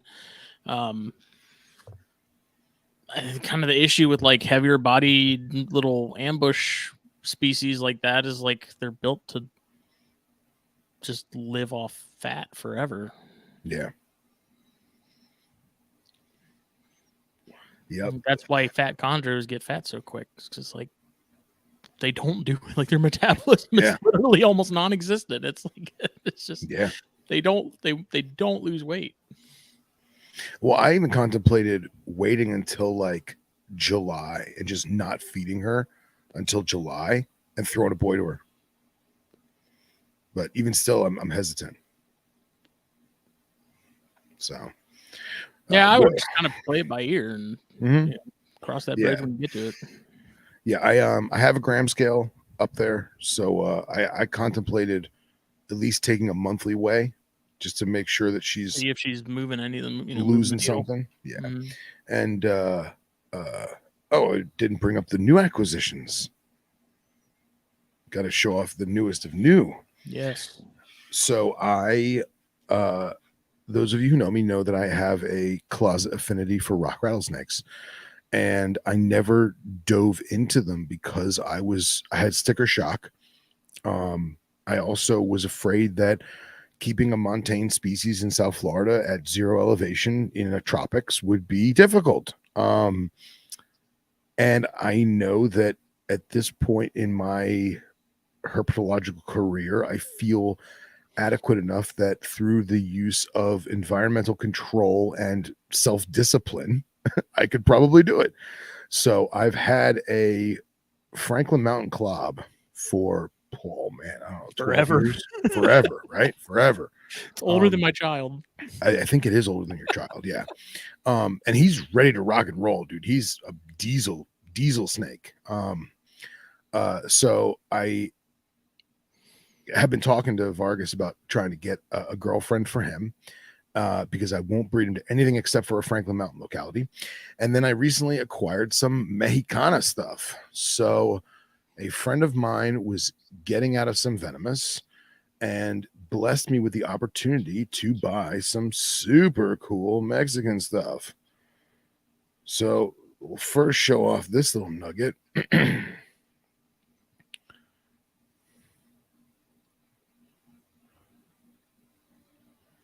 I can get this up and running. There we go. That's a good looking Alterna boy. that is a good looking Alterna boy.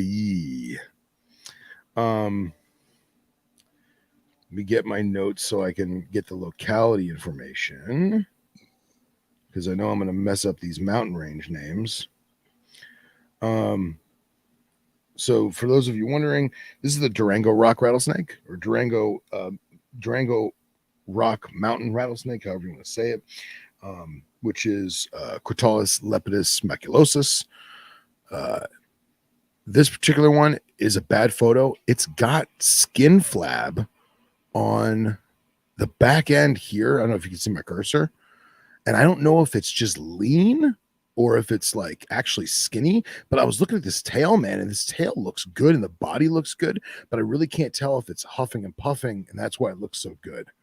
I need to sneak in there when he doesn't see me and try and get a photo of him to see really if he needs to eat or not. But he was eating a live mouse once a week for like 15 months. So I'm sure he's probably fine. Yeah. Yeah. There he is in quarantine. I like the clay balls there. Yeah. It's a nice touch. I wasn't going to do it on purpose. That jungle mix was so wet. I was like, man, how can I dry this out? And I was like, if I put sand, it's only going to stay wet and be a soupy mess and get all up in the scales and everything. And I didn't want to do that. So I figured, I was like, let me use some clay balls and hopefully that'll, soak up some. And dude, it worked like $1 million.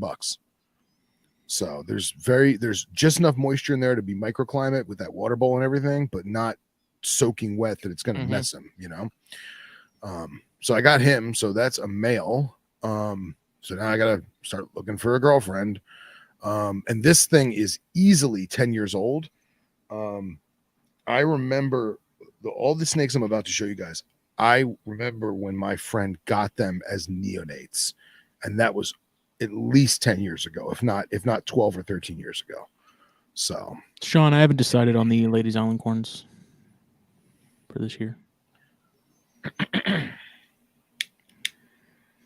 There's one that I thought was a female, and then I probed it, and it's a male. So I may put that one with the female to see if it is in fact a boy,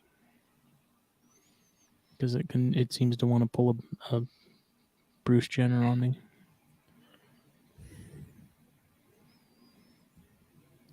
All right. Next up at bat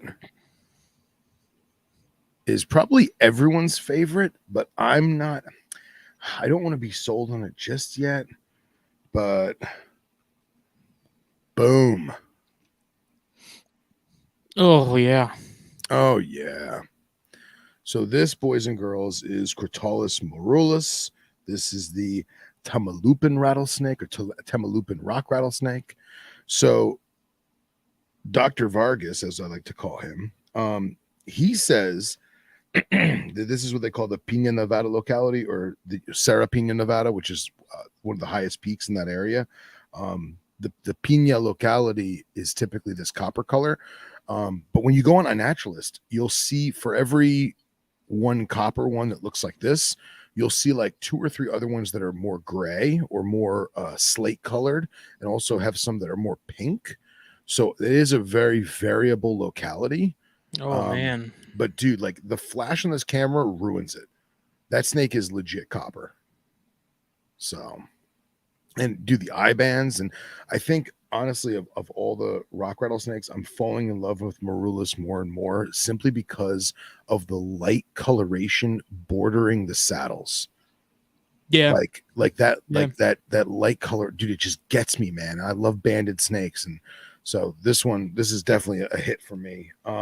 This one's a boy. Again, got to find a Pina Mountain Range locality girl. We need to have Kyle on to talk about that Africa trip, dude. We do 1,000%. God. Yeah. So that was number 2. And then number 3 is this little chubby bunny. Let me get this screen share here. Boom. Oh, yeah. Look at the tail on that. That's a rock rattlesnake. So this is also... It rocks. This is also Crotalus marulus. But this is a Pablillo locality. And Pablillo is a town or city on the other side of the Tamaulipan mountain ranges. So this is like on the other side of the mountain range from where the copper colored one's from. And for the most part, these all look like that. So dude, it was so impressive to me that I called Kyle and I was like, look, man, can I send you some pictures, blah, blah, blah. And he's like, oh, this one's this one's that, this one's this one's that. And I was like, oh, beautiful, beautiful. So I'm going to try and get significant others from all of these from him, because I feel like I mean, shit, I owe it to him, for Christ's sake. But dude, like, just look at the light coloration on the outside of the bands. It's just awesome. So that rattle is just so great. Yeah, that's a pretty serious rattle for a smaller crew. Yeah, man. I'm impressed. So yeah, so now I've got 4 different locality rock rattlesnakes and 3 different species. So that makes me very happy. And this is what I've decided my BlackBox XT2s are going to go to. I already started gathering up photographs, and there's a spot by me that's got a bunch of pine needles. So I'm gonna get some pine needles, get some moss, and just start carving foam, trying to make Dustin Grahn proud with my foam carving skills. And yeah, man, rock rattlesnakes, this is gonna be my year of the rock rattler. So I wanted to figure out how to get like bamboo growing in that rhino cage. I feel like that would be really easy, believe it or not. There's a bunch of bamboo growing like around the corner from my house, and I wanted to get some of those like the leaves, like the dried leaves, and put them in there. Yeah. But then to have like bamboo growing in there would be freaking cool. Hell yeah, man. Hell yeah.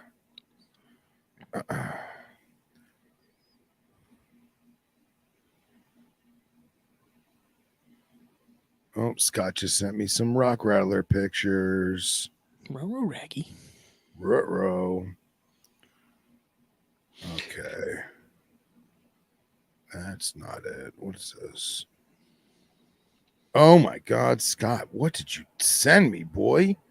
All right, let me post these. Hold on.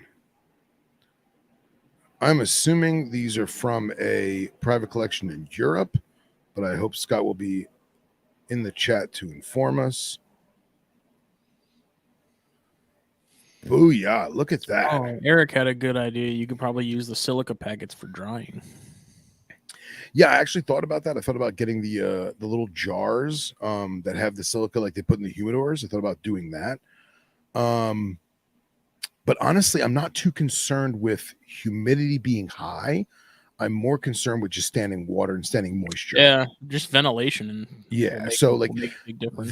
those quarantine tubs that they're in now are very, very ventilated. Holes along the sides, holes on top, and I put those ceramic balls in there to help control that.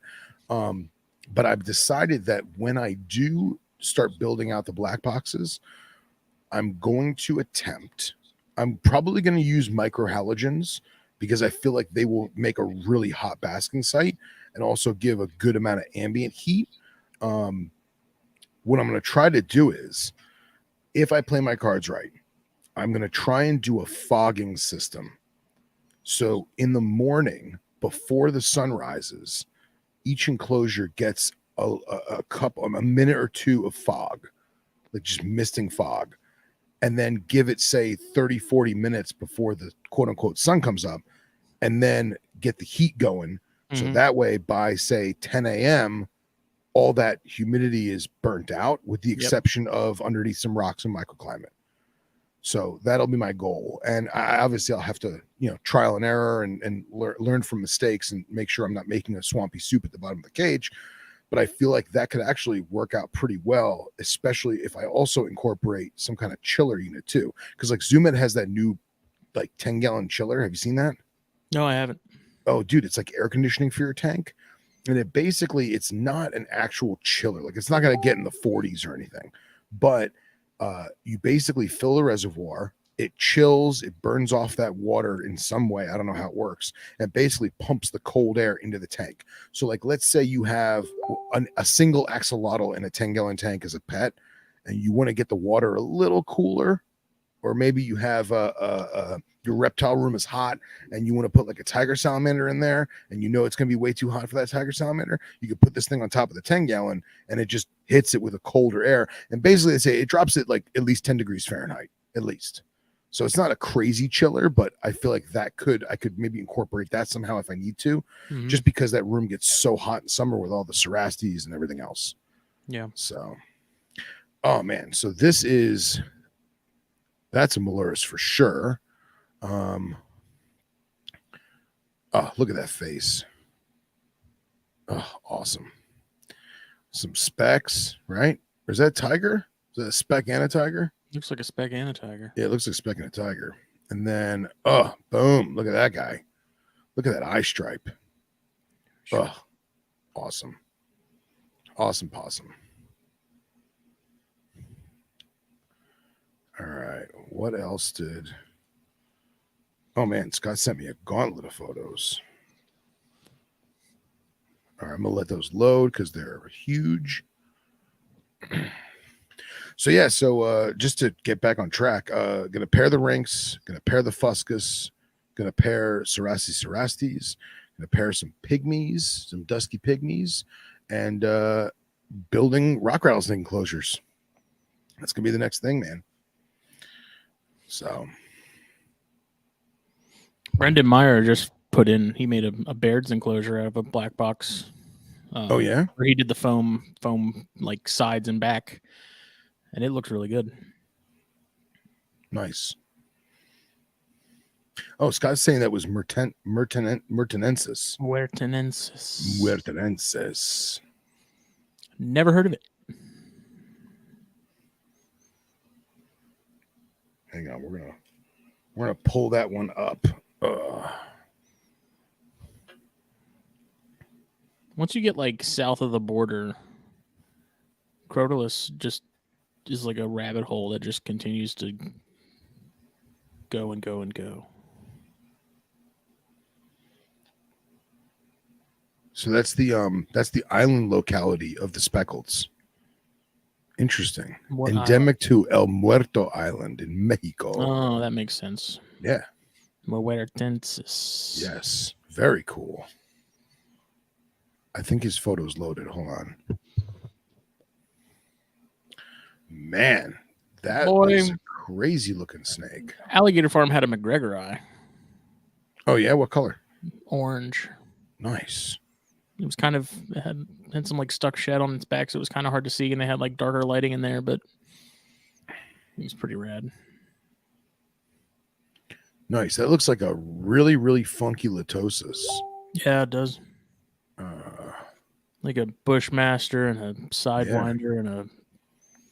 Ooh, Oh, look at that. is it a Basilicus? I think that is a Basilicus. Yeah. Very cool. Scott's playing the Guess the Species game with us today. He is. He definitely is.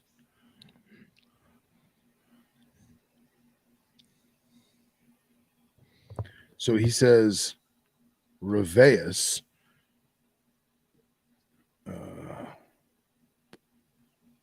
Hold on, this thing's lagging out. I'm going to give that a minute. Damn it, Scott. Why'd you have to send us such good pictures? Well, I'm just afraid that StreamYard is going to freak the hell out and crash again. What are you doing to me? Yeah, too much awesome snakes. But yeah, I've spent the past like at least a solid 2, maybe 3 weeks looking at iNaturalist, Gaius and Garmin, and then Apple Maps, and just like going on Flickr trying to find pictures of mountains and like trying to get elevation stats and like now I'm looking at succulent cactus. Yeah, dude. And I'm like thinking, man, I should totally get into some succulent cacti. And I should totally start growing them now so that I could put them in the enclosures later on.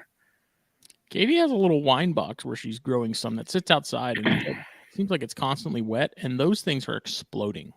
Really? Yeah. We're both very shocked because we're like, these things should have been dead like a year ago. And it just keeps growing and growing and growing. Well, that gives me some hope. Yeah. I'm gonna basically do little pottings that Billy gave me. I gotta decide what species I want to do because they are from other sides of the country. And then try and see if I can keep them alive for at least 6 to 8 months, and then I'll add them to the enclosures because obviously the enclosure is going to be way hotter and have more or less humidity depending on what it is. I don't know if I have the discipline to spray them right, and just like keep them going. I don't know. I'm overthinking it because I kill plants. I think they're almost like epiphytes where they, they don't need to be like wet. Yeah, I think they just need that morning dew, Mm-hmm. And I also have been trying to find the Negev tulip, which is a blood red tulip that grows out of a succulent looking plant in the Negev desert, because I want to put that in the field eye enclosure. And I realized that it's really hard to keep them alive, and they only bloom once a year in the Negev because of the wind change and shit. So I'm probably going to go to Hobby Lobby and make fake ones. Lisa asked if it was hard to keep cacti in Florida. It depends on the cacti. So like prickly pear is everywhere down here. We got some up here too. Yeah, dude, that shit it's a weed, I know people that brought barrel cactuses from when they lived in Arizona, and they made it like a season and then die. I don't think it's the level of humidity that kills them. I think it's the lack of a winter. I really do. I feel like because it's humid all year round and there's no winter, that the cacti just don't do well. But I know a lot of people keep cacti indoors in Florida, and it works for them. Hardest plant in the world. And it's a bitch when it gets to Florida. Yeah, man. It's all about that flower to life.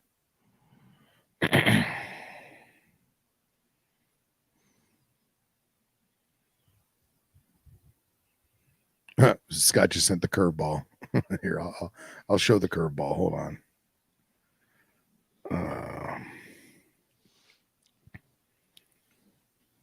So here is.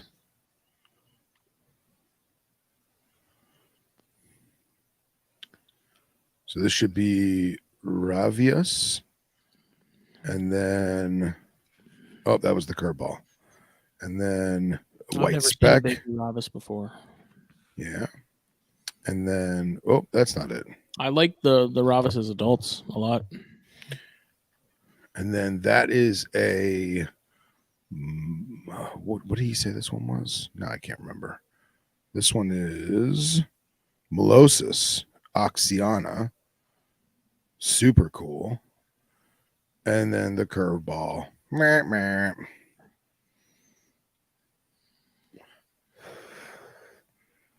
Anyone want to try and guess that one? It's not arachnoides, right? Yeah, it is. Oh. Yeah. It's like, wait a second. Yep. I know that Boy. skin anywhere. Jacksonville Zoo had a unicolor that was like pink. Nice. Nice. Those Arubas are cool. Suckers are hot as shit, though. So I'm told, man. I've never seen one in person. I gotta go up to Jacksonville.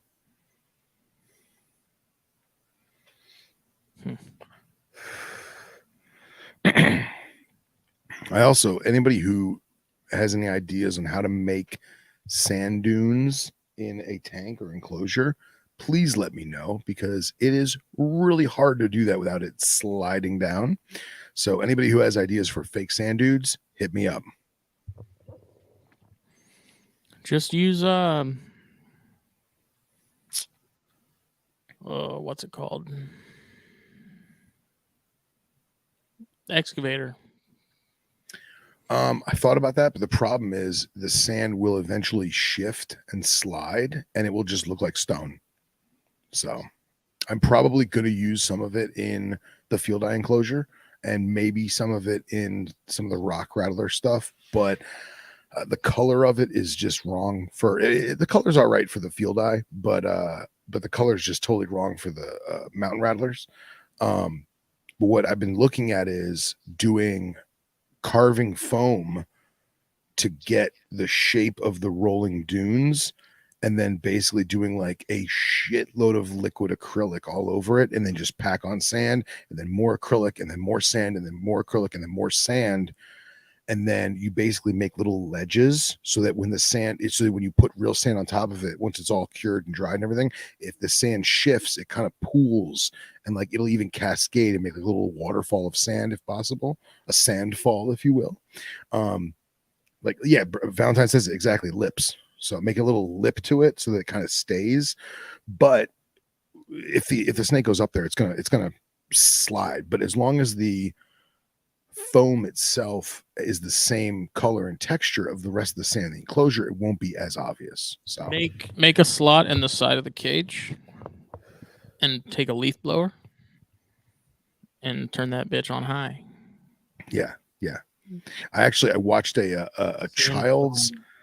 a child's video on YouTube of a science teacher teaching elementary school kids how sand dunes form in terms of like the peak and the crest and the wind direction. And I was like, man, if there wasn't living creatures in there, I could totally replicate this with some kind of fan system.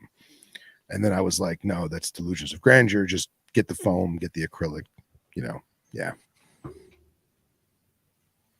Yeah, but you could also, like, that's something I've wondered about with like the Jansen eye in particular, and some of the other stuff that maybe needs higher humidity and more ventilation, is like getting a couple computer fans and putting them on the back of, like, one that's pulling air out and one that's pushing air in, one on each end. Like, I know people have done that with dart frog tanks. I think I don't know. It seems like you could get a decent amount of benefit out of that. I know, like, people have made negative airspace for certain animals to breed in a room enclosure to basically adjust the barometric pressure of the room. But I don't think it would be very, I mean, Henry and I have talked about this. Like, it would be really hard to do that in a single enclosure. So, yeah, I mean, it wouldn't be anything crazy. Like I said, computer fans are cheap. Yeah. Just attach them to the back, or even do separate cutouts where, like, they're on the ends. Yeah. And some screens so they can't come in contact with it. But I've seen some really impressive dart frog tanks that had like fans that were, I think, just pulling air out. Makes sense. I like it. Yeah, I got to figure out. I really want to do that morning dew thing. I think that would be really beneficial for microclimate. And I also saw. I was in Petco.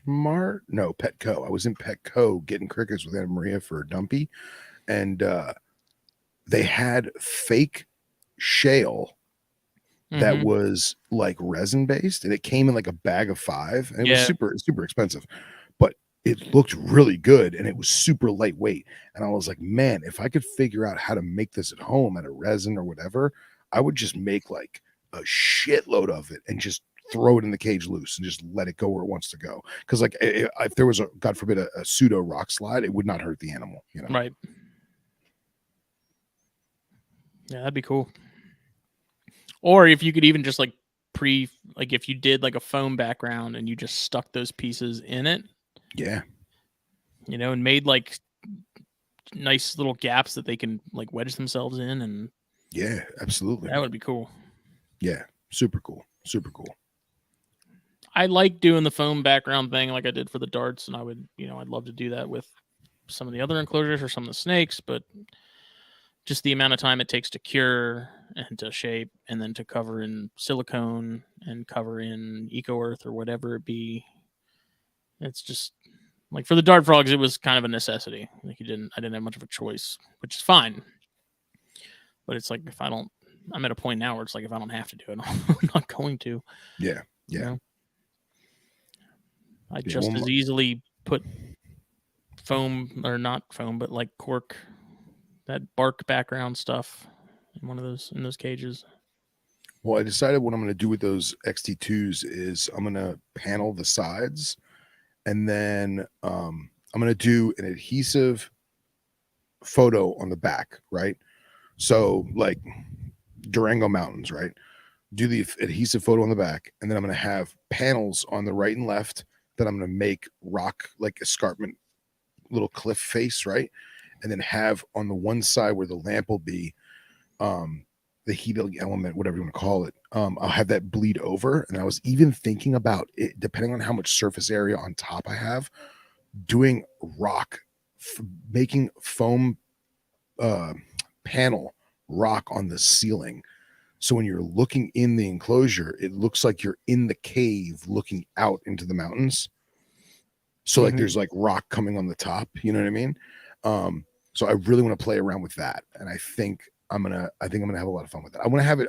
My goal is to have it done by summer. This is one of my New Year's resolutions, so I think that'll be fun. Yeah, it looked good. Especially, Hey, speak of the devil. Like Cody has that price eye set up. That's just freaking killer, Something like that with the Yeah. I don't know what paint they used for that, I think he just used acrylic, but it looks good. I'm pretty sure he used acrylic because, I had brought him pictures. This is a long time before we went to Arizona, actually looking for price eye, but the lichen are very, very similar from when I went in 2018, I think I went, and to like Tucson area, and I showed him pictures on my phone. I was like, dude, you did a great job. He's like, well, I redid those rocks like 12 times. So, but he did the other colors exact, man. So It's pronounced it's pronounced Tucson. Just so you know. Tucson, Arizona. Oh, sorry. Forgive me. Valentine, don't hit me.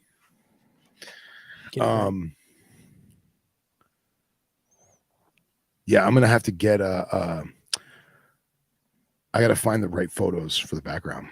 That's gonna be my, like, I thought like carving foam and like getting colors and stuff is right. I'm more afraid of the photo because I feel like the photo's got to be perfect. You know what I mean? So it's not cheesy, like just like some stick-on background, but you put way more effort into it than I do, buddy. I want to make it good, man. Those rock rattlesnakes deserve it, They deserve a picture on the back of their cage. They do. They deserve a window into their ancestral home. Their ancestral home. Mm-hmm. That's what it is, man.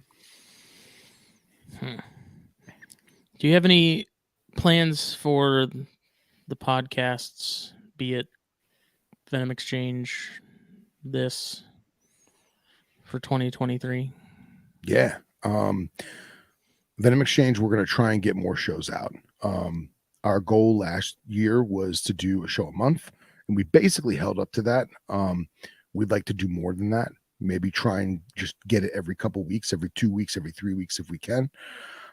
It's just scheduling, you know. Yeah, time zones make that hard, man, especially when you're dealing Yeah. with yours versus, guests that are in South Africa versus Nipper in the UK, and just and we're definitely going to have more Mexico, Southwest US, South America. I got some more Middle Eastern people lined up. Going to try and do some Southeast Asian people too. And we're going to try and get more. We want to get more field herpers, get more researchers, and get more personal keepers, man, and just keep that ball rolling. As far as this show, you and I are very much on the same page. We're going to keep doing the contests, do some raffles. I think we should still do the photo ID. I think it's fun as hell. What am I forgetting, Smitty? I don't know. I don't think anything. I definitely want to get more sort of organized in terms of like, we're very across all the shows, at least for me. I'm very sort of fly by the seat of our pants. Like there's sometimes where we don't have a plan. Yeah. And I think sometimes it shows, sometimes it doesn't, but definitely want to get better about sort of thinking of things between episodes and writing them down and making sure that, we have a nice sort of game plan per episode. With THP too. I mean, I'm a little more organized with that, but like Corn Stars, like Chris pretty much does the outline entirely for that one, and it's been really nice. Like I just kind of show up, and that's it. So, yeah, I just, like I said, more organized. We did. I keep wanting to get more content on the website. And every time I go to sit down and I start writing, I hate it and I delete it and I move on to something else. What else? The raffle that we have planned for February, there's still some things I gotta sort of figure out logistically in terms of like the donation of money in certain amounts and whether or not, Taxman's gonna hunt me down. Yeah. So our buddy Ryan Reed has a little boy who is, I believe, only 5 or 6. Mm-hmm. And he just got diagnosed with, it's called Duchenne's muscular dystrophy. So, when I found that out, because Ryan Reed lives right up the coast in Charleston from me and Bratz, and he's a really good guy. He was at my wedding, came down for that. He's just a really good dude. He's a great guy. Great guy. So when he'd been talking about it for a couple weeks now. Like they weren't exactly sure if it was what it was or if something else. So they finally, I guess, got some information and pinpointed what exactly it was, and it's extremely rare. I think the stats I looked at, because I did some reading on it, just get a sort of better understanding of what's going on. It only affects like 300,000 people in the world, and it seems to be a sex link thing. Like it's all boys that get it. So I was talking to him and just being in that position as a parent, man, that's freaking terrifying. And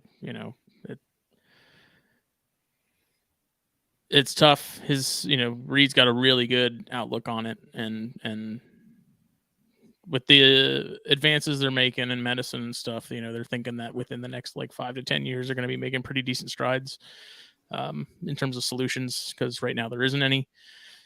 But I wanted to put together a raffle and raise money for them, because usually you would go to MUSC, which is a really big like medical university hospital in Charleston, where they usually have a specialist for just about everything, but lo and behold, they don't for that. So they have to go to, I think, Duke, which is in North Carolina. So there's a lot going on there, and I, he's our guy, and I told him myself, I was like, we take care of our own, and Yeah.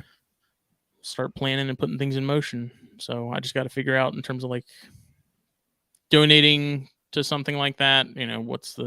What hoops do I have to jump through and to figure it out so we can do it right. But yeah, if anybody has anything that they would like to donate to that, I have a list going.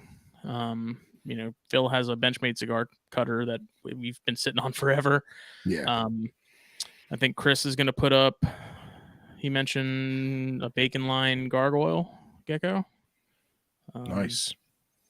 I have that damn king snake from Keller that he gave me for this raffle. It's horrible. I would love for it to be out of my room. I also have a pink handled Venom Life Gear hook we can throw in there too. Yes. I may put up, I have some corns that I've had for sale. I may put some stuff up, I think. I'm definitely going to put something up. I'm just not sure what yet, whether it'll be alive or not. And then got to figure out the, the whole shipping thing as far as how we've done it, if people have animals or not. I may talk to Mike at Reptiles Express to see if there's any way he can help us out. But yeah, working on getting everything together for the month of January so that come February we can run it. Yeah. And we'll do, I think, just a regular raffle, sort of how we've done them in the past. That just seems to be kind of the easiest way, and we'll do it on the website. That also seemed to work out pretty well with that May raffle we did. So yeah. Don't have to worry about the social media overlords striking us down. So right. Yeah. BlackBox says they're in. So excellent. Very good. Yeah, I don't know. We usually, like I said, we've donated to ASF in the past and stuff, and that's fine and dandy. This just strikes very close to home. Yeah. I when I heard about it, man, and I was talking to him about it, I was just tearing up a little bit. It's just, that's, as a parent, like that's your fucking nightmare, dude. Yeah. And like having to come to grips with it and stuff like that. It's just as soon as he was telling me about it, because like I told him that, when you figure out what's going on, when you have more information and you have a better understanding of what's happening and sort of results of tests and things like that, let me know. And I've been checking in on him periodically, and as soon as he told me, I was like, we're doing a raffle, like without a doubt, we're making something happen. So yeah. And for those of you who don't know Ryan, he's been in our community longer than Smitty and I combined, and he was good friends with my late mentor. He used to live down by me.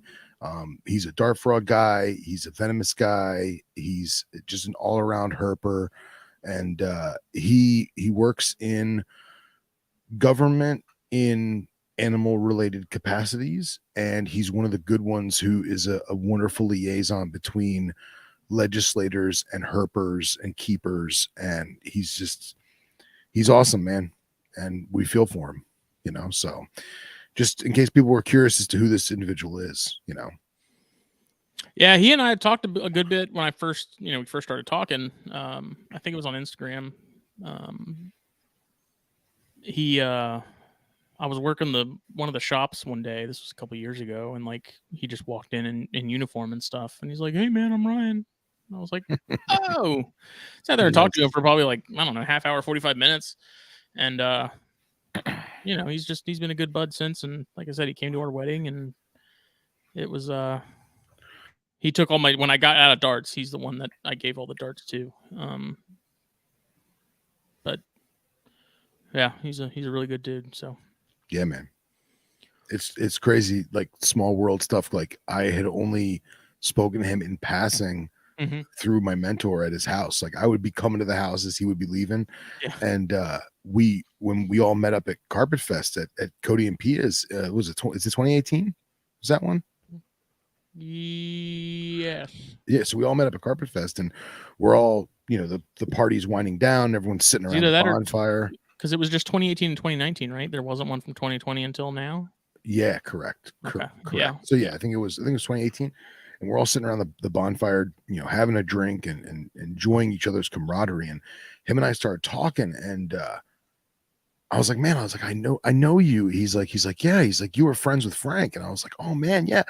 And he's like, does he still did he? What did he ever do with those shield nose cobras? I said, I have those shield nose cobras. So like, we literally passed snakes between us, and Didn't even know it. didn't even know it. Just history, man. So he's a stand-up character, and he's a wonderful human being. So if we can help him any way we can, Yeah. It's and one of those things too, like if people end up donating animals, like I said, as far as the shipping situation, we'll have to figure that out. It can be a thing where it's like if you win or pay shipping, if the person who's donating wants to cover shipping, that's fine. If I can talk to Mike and figure out, what we can do there. I guess it's going to kind of depend on how many animals we actually get. Sure. And then, basically when it comes to these things, I try to make them as headache free as possible, make it very easy for everybody. If there's any issues, like the people that we accept donations from as far as animals go for these raffles, like we it's people we usually know and trust, and it's not like you're gonna get a snake off Craigslist that's on its deathbed. Like we make an effort to make sure that the people that are donating animals are on the up and up. Yes, we vet our donators. Yes, so hopefully the plan with that, the curveball we're avoiding then is like someone wins an animal, gets the animals in horrible condition or wasn't what was supposed to be donated. Like we forego all of that by making sure we know like stuff that's getting donated. We can verify that the person is someone we would buy from and trust. So exactly, well said. It's I don't know, the May raffle we did, I was pretty happy with the outcome of that in terms of just the logistics of it all and orchestrating it and stuff. And it was pretty easy going. And so I want to sort of keep that ball rolling. Like I said, the biggest hurdle to me is figuring out, the donating, not being a nonprofit, tax stuff. We'll figure it out. Anything, I mean that's something I'm not worried about it. We'll figure it out. I'm gonna ask my boss about that because he's done a lot of that kind of stuff. So I'm gonna pick his brain tomorrow, hopefully, if I see him and see what he says. So, because I've tried Googling it, and a lot of it is stuff that's related to like nonprofits and like 5013Cs and things like that. So we'll figure it out, but I think it'll be good. I think even just if it helps cover, gas and stuff to and from North Carolina, like perfect. Don't have any expectations. Just trying to help her boy out, man. Yeah. Well put. Oh, it's good to be back. It's good to be back. It's the perfect that break is the perfect amount because there was I was I was struggling those last couple of weeks. I was burnt. I was like, but now I've been off work for like a week and a half, and I'm so ready to get back and get back into the routine of things. Like I have to have a routine. I have to. There is such a thing as too much time off. I get it, man. It's good. Get crazy when I get stuck at home. Cabin fever. Wonder what that's like. You have a cabin? What's that? You got a cabin? No. Me neither. I got a fever. The only prescription is more cowbell. On that note, this was episode 146 of Snakes and Stogies, part of the Herpetoculture Network. Brought to you by BlackBoxCages.com. Please check them out. Use the discount code THN at checkout. Get a little bit shaved off the top. Whatever you get from them, you're not going to be disappointed with it. It's phenomenal quality caging that we would not be promoting them as much as we do if we did not love what they're making. And they're just good people. So, and speaking of good people, Puget Sound Pythons, check them out. Facebook, Instagram. I know Jeff has been very busy with work and stuff, so they've been kind of off the radar a little bit as of late. But I think now that we're through the holidays and stuff, we'll see more of them. We'll be here Thursday for THP. I think it's just going to be me and Jake. We were going to do like a one-on-one before break, but that didn't happen. So Jake got sick. So Thursday should be back. And I think I need to talk to Chris about a Corn Stars kickoff. I know he's itching to get back into it. I'm itching to get back into it. Man, I love doing that show.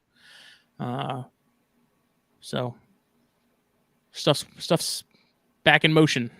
Percolating. Happen. That's right. Thank you, everybody. We will see you later. Bye. First bye of the year. Oh, yeah. It's the first bye of the year. Go listen to Them Exchange Radio episode 11. Go check it out. Bye.